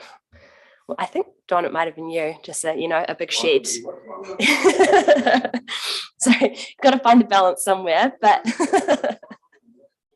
yeah. And so we're well aware of that, but again, it would be something that we'd look at as we moved into the next design phase. From a funding and long-term plan perspective, we require better understanding of the financials, so that and to do that, we need to be working through a more detailed design process. Included as we work through this is looking at the procurement model, whether we went for an ECI or early contractor involvement, or whether we went for a design build or traditional procurement. And those can be considered as we go into the next stage of the design. And there's also potential to look at external funding, as it's a significant community project, and there are alternative funding sources. So that would be, again, investigated as we go through the LTP preparation. So that can all, while that can all assist in the funding, the bulk of the funding will still need to be from council, as the service centre and libraries are a core responsibility of the councils. So now I think we probably just go to any questions. Yeah, I'll start it off. I'll just fire one question at Ross and to help things along. Ross, councillors have in front of them two options among the recommendations about proceeding today to full design or going back and referring to the community board. I know you don't make a decision here, but do you have a support for one or the other? Chairman? Sorry? Yes, we had a Zoom session yesterday afternoon, and we want the council to go forward to a proper design and costing, so we know what we're at. Well, thank you for that. You've Because made we're councillors' horrified at the jobs very increase in easy. price. Yeah. And that is the overall reaction. Oh God, it's that much. But I'm looking at, in the whole game of things, this is a 50-year building. It'll be there for 50 years. So we've got to think of how big and what have you. It's a downsize certainly from Catacat, but the costs have gone 50% more at that from then till now. So we want to see the proper design. We want to see you do that so we get a proper price. Then we'll have the discussion, and we'll have that discussion in the long-term plan submissions, so that we come, you do it quickly, we'll get into it quickly and have further discussions in the community and the long-term plan process. Thanks, Ross. I suspect me building 4 of those Surf Life-Saving sheds in a row won't find much favour around here, so in the interest of cost saving. Mayor James, you had your hands up. Yeah, thank you, Mr. Chairman. I made a promise to the Waihi Beach Community Board that they would get a say in the in how this proceeded, or the design. So I just wanted to look you in the eyes as well and say, have you had that, and what was your main feedback? And you felt you've been involved? We have, and we want to have that continuing feedback so that we've got a proper design and a proper price. So, and we'll do that to the long-term plan process. Before that, yes, we've got a site, we've got a proposal, but we haven't got a costing, total costing, and an actual design. We might have an actual design parameters now, but we need that crucial part of it to get. You don't go and build I liken it to, you don't go and build a house with, oh, well, this is going to be the cost, but you haven't got a design, and you've got a design, but you haven't got it costed as a design. And I also add that I believe that Catacat had outside funding. We would be like to go to outside funding as much as possible, and the community may come together, and I can't promise you anything on that, but others are saying, oh, it's too much and we shouldn't be doing it, but they're looking at a very short-term version. We have to have a library which incorporates a whole lot of things in a library building these days, a well-being and service centre and community. So Yeah. Thanks, Ross. Right, councillors, looking for recommendation. You've got a question? Okay. Yeah, well, there's better be questions then. Thank you. Question, do we need a second story facade on a single story building? Oh, that is. Because that's what the QS has identified as Yes, one of the I major realise part of the that. cost. Possibly not. Those are the things that we've got to look at the design and see whether or not, is this going to be a significant saving? Well, the QS has identified it. Another question, how important is it to the community board that this thing is able to be seen from the roundabout? I couldn't care less. Thank you. Because that's been raised as a major reason for putting the roof so high. You've got 2 additional meeting rooms proposed. Yes. Yeah, one large, little 2 in the main building. So you've now got another 2 in this. You've got the RSA across the road and various other community facilities. Do you think you need that many community spaces? Yes, Rodney, we do. We've run out of them at the moment. And one of the, presently in the hall, the supper room, it's used 4 days a week. We can't get in there other than on Monday. We got 2 more. So, things are, there's a lot of community groups meet and a lot of meetings we have, and the availability of spaces for community groups and people to meet for whatever reason is fundamental to well-being of our community. Sure. Thank you. Right. Could I please get you to direct questions towards Sarah and the information she's presented? We've gone through a lot of the rest. So, Anne. Well, I was going to move the recommendations Okay, 1, 2 and 3. I've got Alan online as well with us. Alan, did you have a question for Sarah? So I have a couple of things here, but in particular, it's to do with the hall committee. And so I'm interested as to the dynamic of how this works. Okay, up until now, the library has been really a cornerstone to the hall committee and its business and so on. So that's been great. So we're continuing with that space and continuing with the use of the toilets, etc. But this is a sort of growing concept. So my questions basically are, how comfortable are we? What is the situation as to our relationship with this project going ahead with the hall committee in such areas as use of the kitchen in the hall, the toilets, the cleaning and maintenance issues, and bookings? So it sort of has an effect. Whilst it's into some nuts and bolts, it's something that needs to be very clear, or we need to understand before we get too far down a road, whether there's some assumptions made as opposed to it's all kosher, everybody's comfy. I can answer that, Alan. We've had very initial discussions with the hall committee when this project was first kind of brought forward, and as we've gone through, around the idea that either we'd do a joint operating model, or there would be, or council would take it over the operating of the hall. And so, and the committee was very open to those discussions. So that would be a discussion that we'd continue to have as we progress this process. But I think you've raised a valid point. Obviously, if there's facilities that are used for the library and the community hub, then of course the maintenance and upgrade and cleaning and things of them will definitely be run by council. Deputy Mayor Scrum. Councillor Joyce, you indicated you would be happy to move. Oh, sorry, was it Anne? You move 1, 2, 3 recommendation. Do I have a second of that? Mayor James. Anyone wish to speak further to those 3 options? Councillor Joyce. I just have concerns about, the council actually asked for lower costs, and while I accept that building costs are all over the shop, we've now come back with a building that's even more expensive. The community's essential interest in Waihi Beach is stormwater, and it absolutely deserves a good library as well.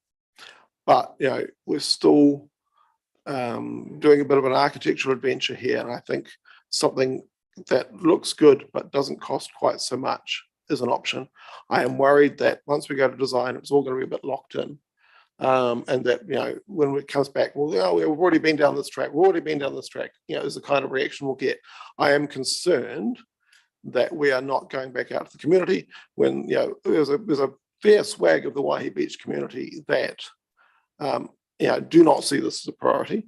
I absolutely believe in a good library for Waihi Beach, but I do think we need to be a little bit careful about, you know, building a building's just, you know, with extra cost so it can be seen from the roundabout, which seems to be, you know, in some quarters a big part of the equation.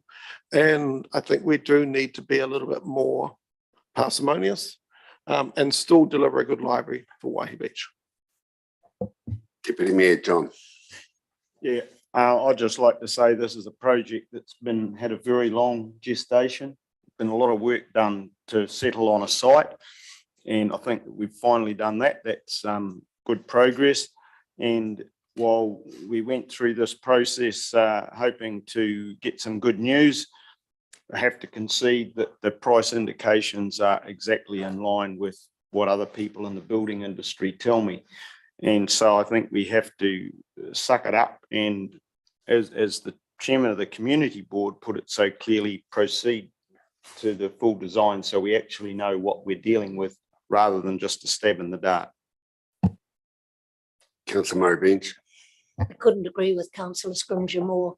I look at the library you've got and it's awful. It isn't that there won't be a place in the country that's got a little box like you have to put up with for a library. And it's really important that we plan. We're coping with today, but we're planning for the future. And this one is a design that will take us into the future. If we're going to do something, it has to be done properly. And I accept that you've cut back the area that you need. And although the costs have gone up, it's something that I think we need to consider the outside funding that will help to actually get it over the line.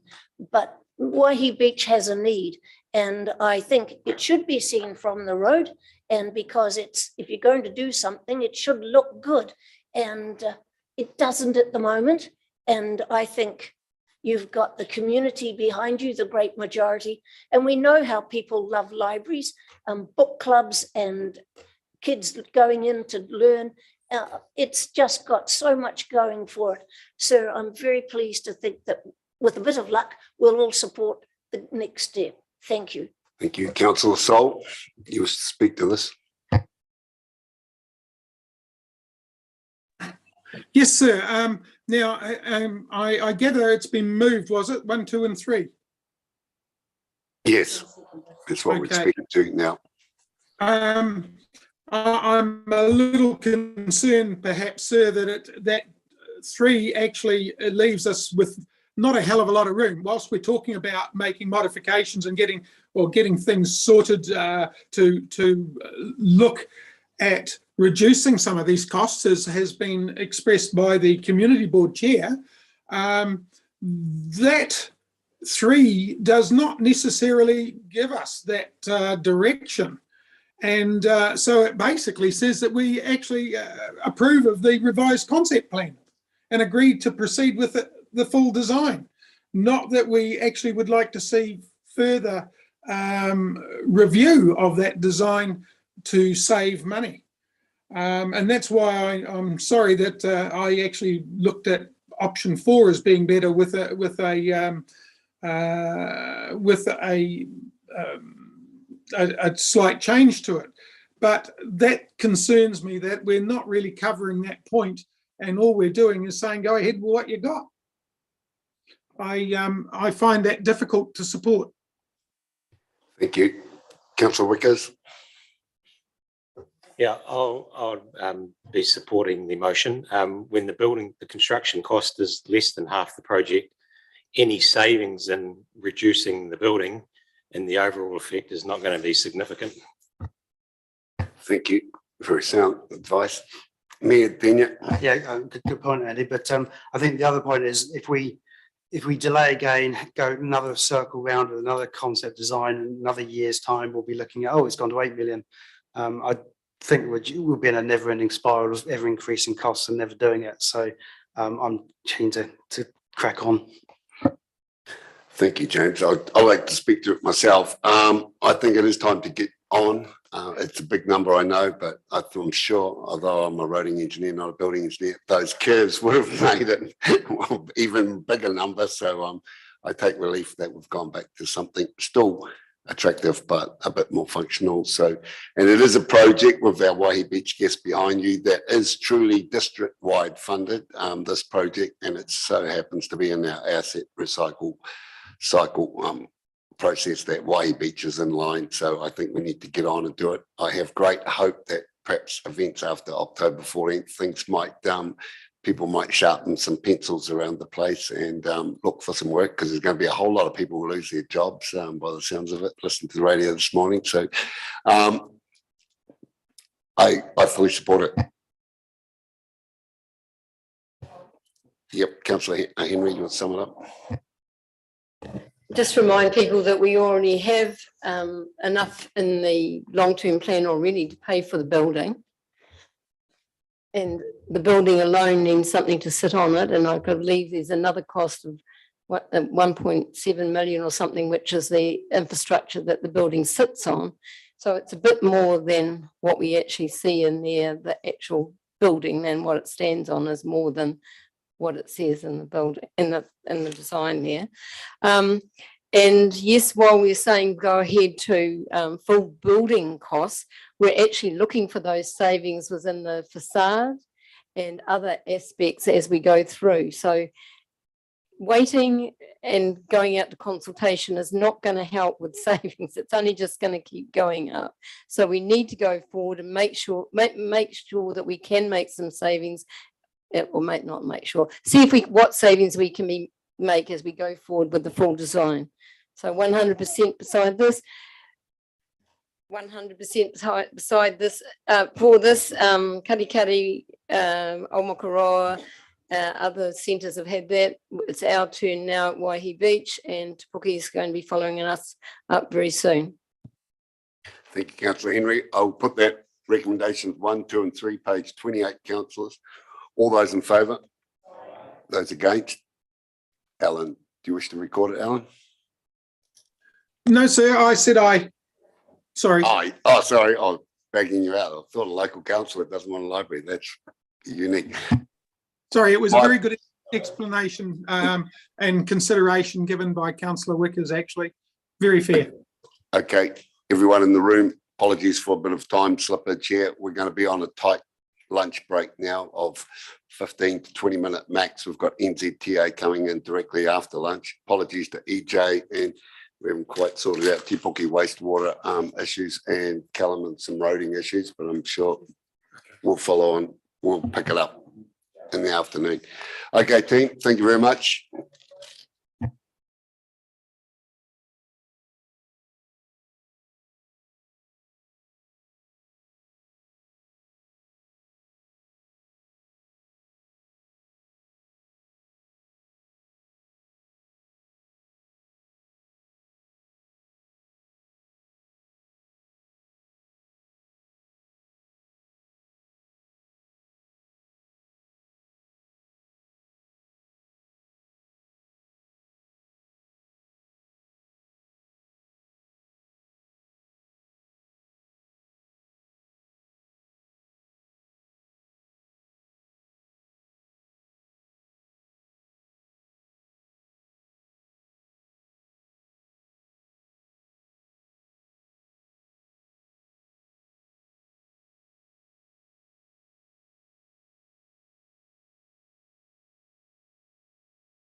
Welcome, EJ.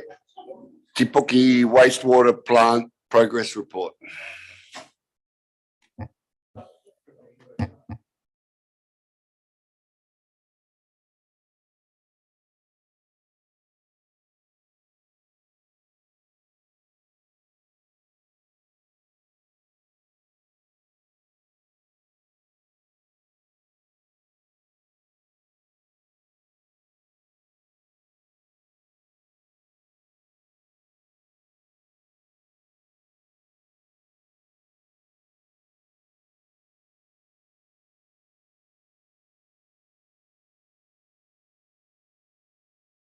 Yep, Te Puke wastewater.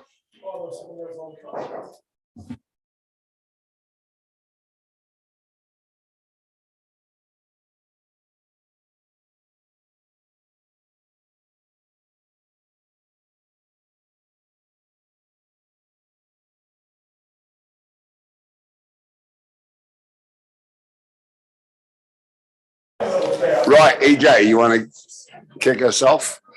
Councillors, could I have your attention, please? Yep, right. All eyes front. Good afternoon, Council. The purpose of today's presentation is just to give Council a quick update on the status of the Te Puke wastewater treatment plant project, as well as getting permission to establish a few governance committees that we think is required around this project. Unfortunately, Kevin Stratton, the project manager for the project, he had a 1 o'clock commitment, so apologies from him. In December, Council considered an option to reuse some of the existing treatment plant or build a new plant. Council made the brave decision to build a new treatment plant next door to the existing one, but to utilize some of the infrastructure on the existing plant. So work has progressed with that. We've completed the prelim design, and we are in the design phase at the moment. On the screen, we've got a picture of the proposal. Now it's quite busy, so I'm not going to go through the detail, but there's various pieces of new infrastructure. And just to give you an indication in terms of where this plant is proposed, you would remember that over the last couple of years, we had Aquacura running a pilot plant. It will be on that land where the Aquacura plant was. So they have since vacated the site. You would understand that it's significant infrastructure, and for us to be earthquake-proof in future, we need to do significant groundworks. So basically that whole area between the ring road around the site needs to be worked on over the next season to get it ready for future works. We're still sticking to the Baden-Foe process as communicated earlier, so I'm not going to go into the detail of that. One of the challenges we've got is to keep the old plant running while we build the new plant. So that's why the building a new plant next door gives us a few more opportunities and making it slightly easier for us. When we embarked on this project, we identified two major risks, and those were timing to get the project completed on time. We've got a very tight timeline that was set by us by the Regional Council to meet the new consent conditions. We're unlikely to meet those targets, so that's a major concern for us.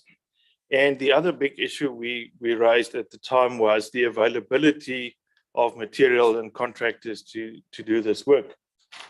So what we've done is to mitigate some of those risks, we've appointed a contractor to help us through the early contractor involvement stage.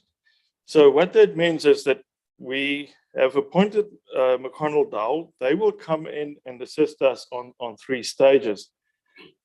And at the end of every stage, there will be a sign-off and a check-in to see if they're still performing, whether the product they're offering is still value for money. So the first phase is the design input phase. That's the phase we're in at the moment. So during this phase, they will sit with the design team discuss concepts and agree on a design that's easy and cheap to build. When I say cheap, I don't mean cheap as in the product, but cheap as in cost effective to construct. Another part of our constraints at the moment is the budget. The budget is seriously constrained. As you would have heard earlier this morning, we're looking at up to 30% cost escalation over the last 3 years in construction. So that's putting our project budget under severe constraint. So during this stage one, we're also doing a value engineering process. That's where the team would sit and throw ideas around and really question the designers to make sure that the solutions and the designs they've got is the most cost-effective way of dealing with that. So that's an ongoing process that we're doing to try and curb costs. The next stage of the ECI process is the early ground improvements and the procurement of long lead items. Some of the equipment we need for the future works has got it needs to be ordered from Europe, and they need to be specifically made for this project. So that can be anywhere from 6 months to 18 months to get the equipment, since it's been ordered, to get it to New Zealand so that it can be installed. So that's why it's important for us to start that process early, to order those materials and make sure that they are here when we need them. As part of the stage two is the ground improvements, like I explained earlier. So we'll be submitting earthworks consent application over the next couple of weeks to get that work underway. Our intention is to try and get that work underway in this earthwork season, just because it's going to be slightly easier for us if we do it over summer. Hopefully that's still achievable. The last phase is the actual works, the construction of the new plant. As you can see, it's going to take us quite a while to build it. But then on top of that, we need to commission that plant. Wastewater treatment plant is not something that you just start up and it starts producing good effluent. You need to seed it, and you need to test every component of that plant. So there's a big commissioning phase right at the end. So that's currently where we are in terms of progress. And the detailed design will be completed over the next couple of months, which will allow us to go to that stage 3, where we can get a final price from the contractors.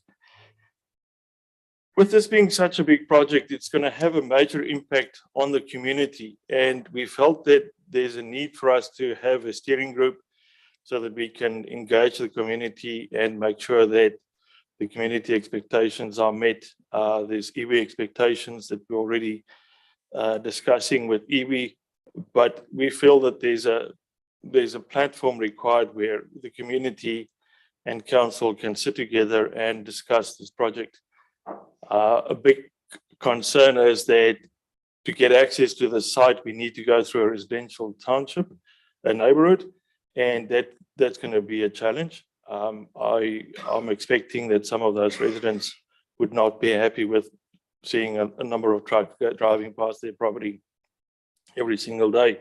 So there's a lot of work we need to do to inform the community. So we've already developed a communication plan, but we would be keen to discuss the project with the community. With a big project like this, there's also significant risks, and we feel that there's a need to have a governance group set up so that we can take the risks and the happenings of the project to that group to make sure that we are still on track and that the risk we're mitigating is acceptable. So my request to council is to consider establishing those 2 committees. Thank you. Thank you, Jack. Right, I'll cut straight to the chase. I'm looking at the mayor recommendations 1 to 4 on page 64. Mayor James, seeing this quite a bit of I'm thinking that. Well, I was actually going to pass the deputy mayor, but actually, if he's in the group, no, he's in the. I'm happy to so you better move it. Yeah, okay, I'm happy to move recommendations 1 to 4. And I'm happy to second that, just to show that impartial side of the day where you live in our typical colleagues. Is there any discussion, team, or is it pretty straightforward? Councillor Murray Bench. I think this is really good, and it's good to have our councillors involved in this communication area. Is this the project that will actually have Rangiuru involved? Is this where we're supplying their wastewater system to? Yep. Yes. And will it be ready in time for Rangiuru to get underway? Time-wise, there's. Just told you it's tight. Do you want me to respond? So yes, the Rangiuru Business Park effluent will be pumped to this plant, and this plant will treat it. Time-wise, we think it will be in time, but it's going to be touch and go. Right. So We'll just leave it to our councillors to make sure it is. Thank you. Of course we will. John. Councillor Joyce. On the regional council consent conditions, what is the deadline for that? And you've talked about it being tight, but I couldn't actually see any reference to just how tight.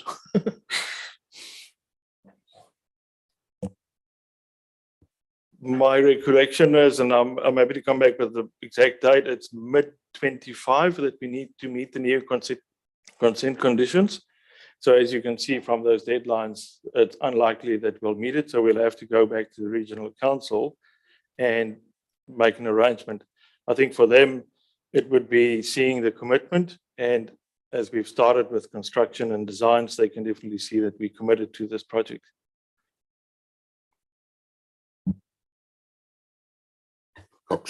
Just a really quick question. How long is this project expected to take? When would it be completed?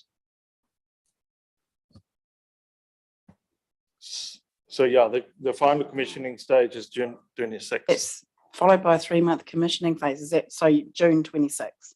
Yep. Right, councillors, recommendations there. Moved Mayor Denia, second Councillor Thwaites. Any final words? No, I'll put that all in support recommendations 1 to 4. Those against, I declare it carried. Thank you. Thanks, EJ. I think we've got an appointment to go there. Okay, you're going to get Angela now. Move into confidential. Councillor Murray Bench, Councillor Joyce, thank you. All in favour?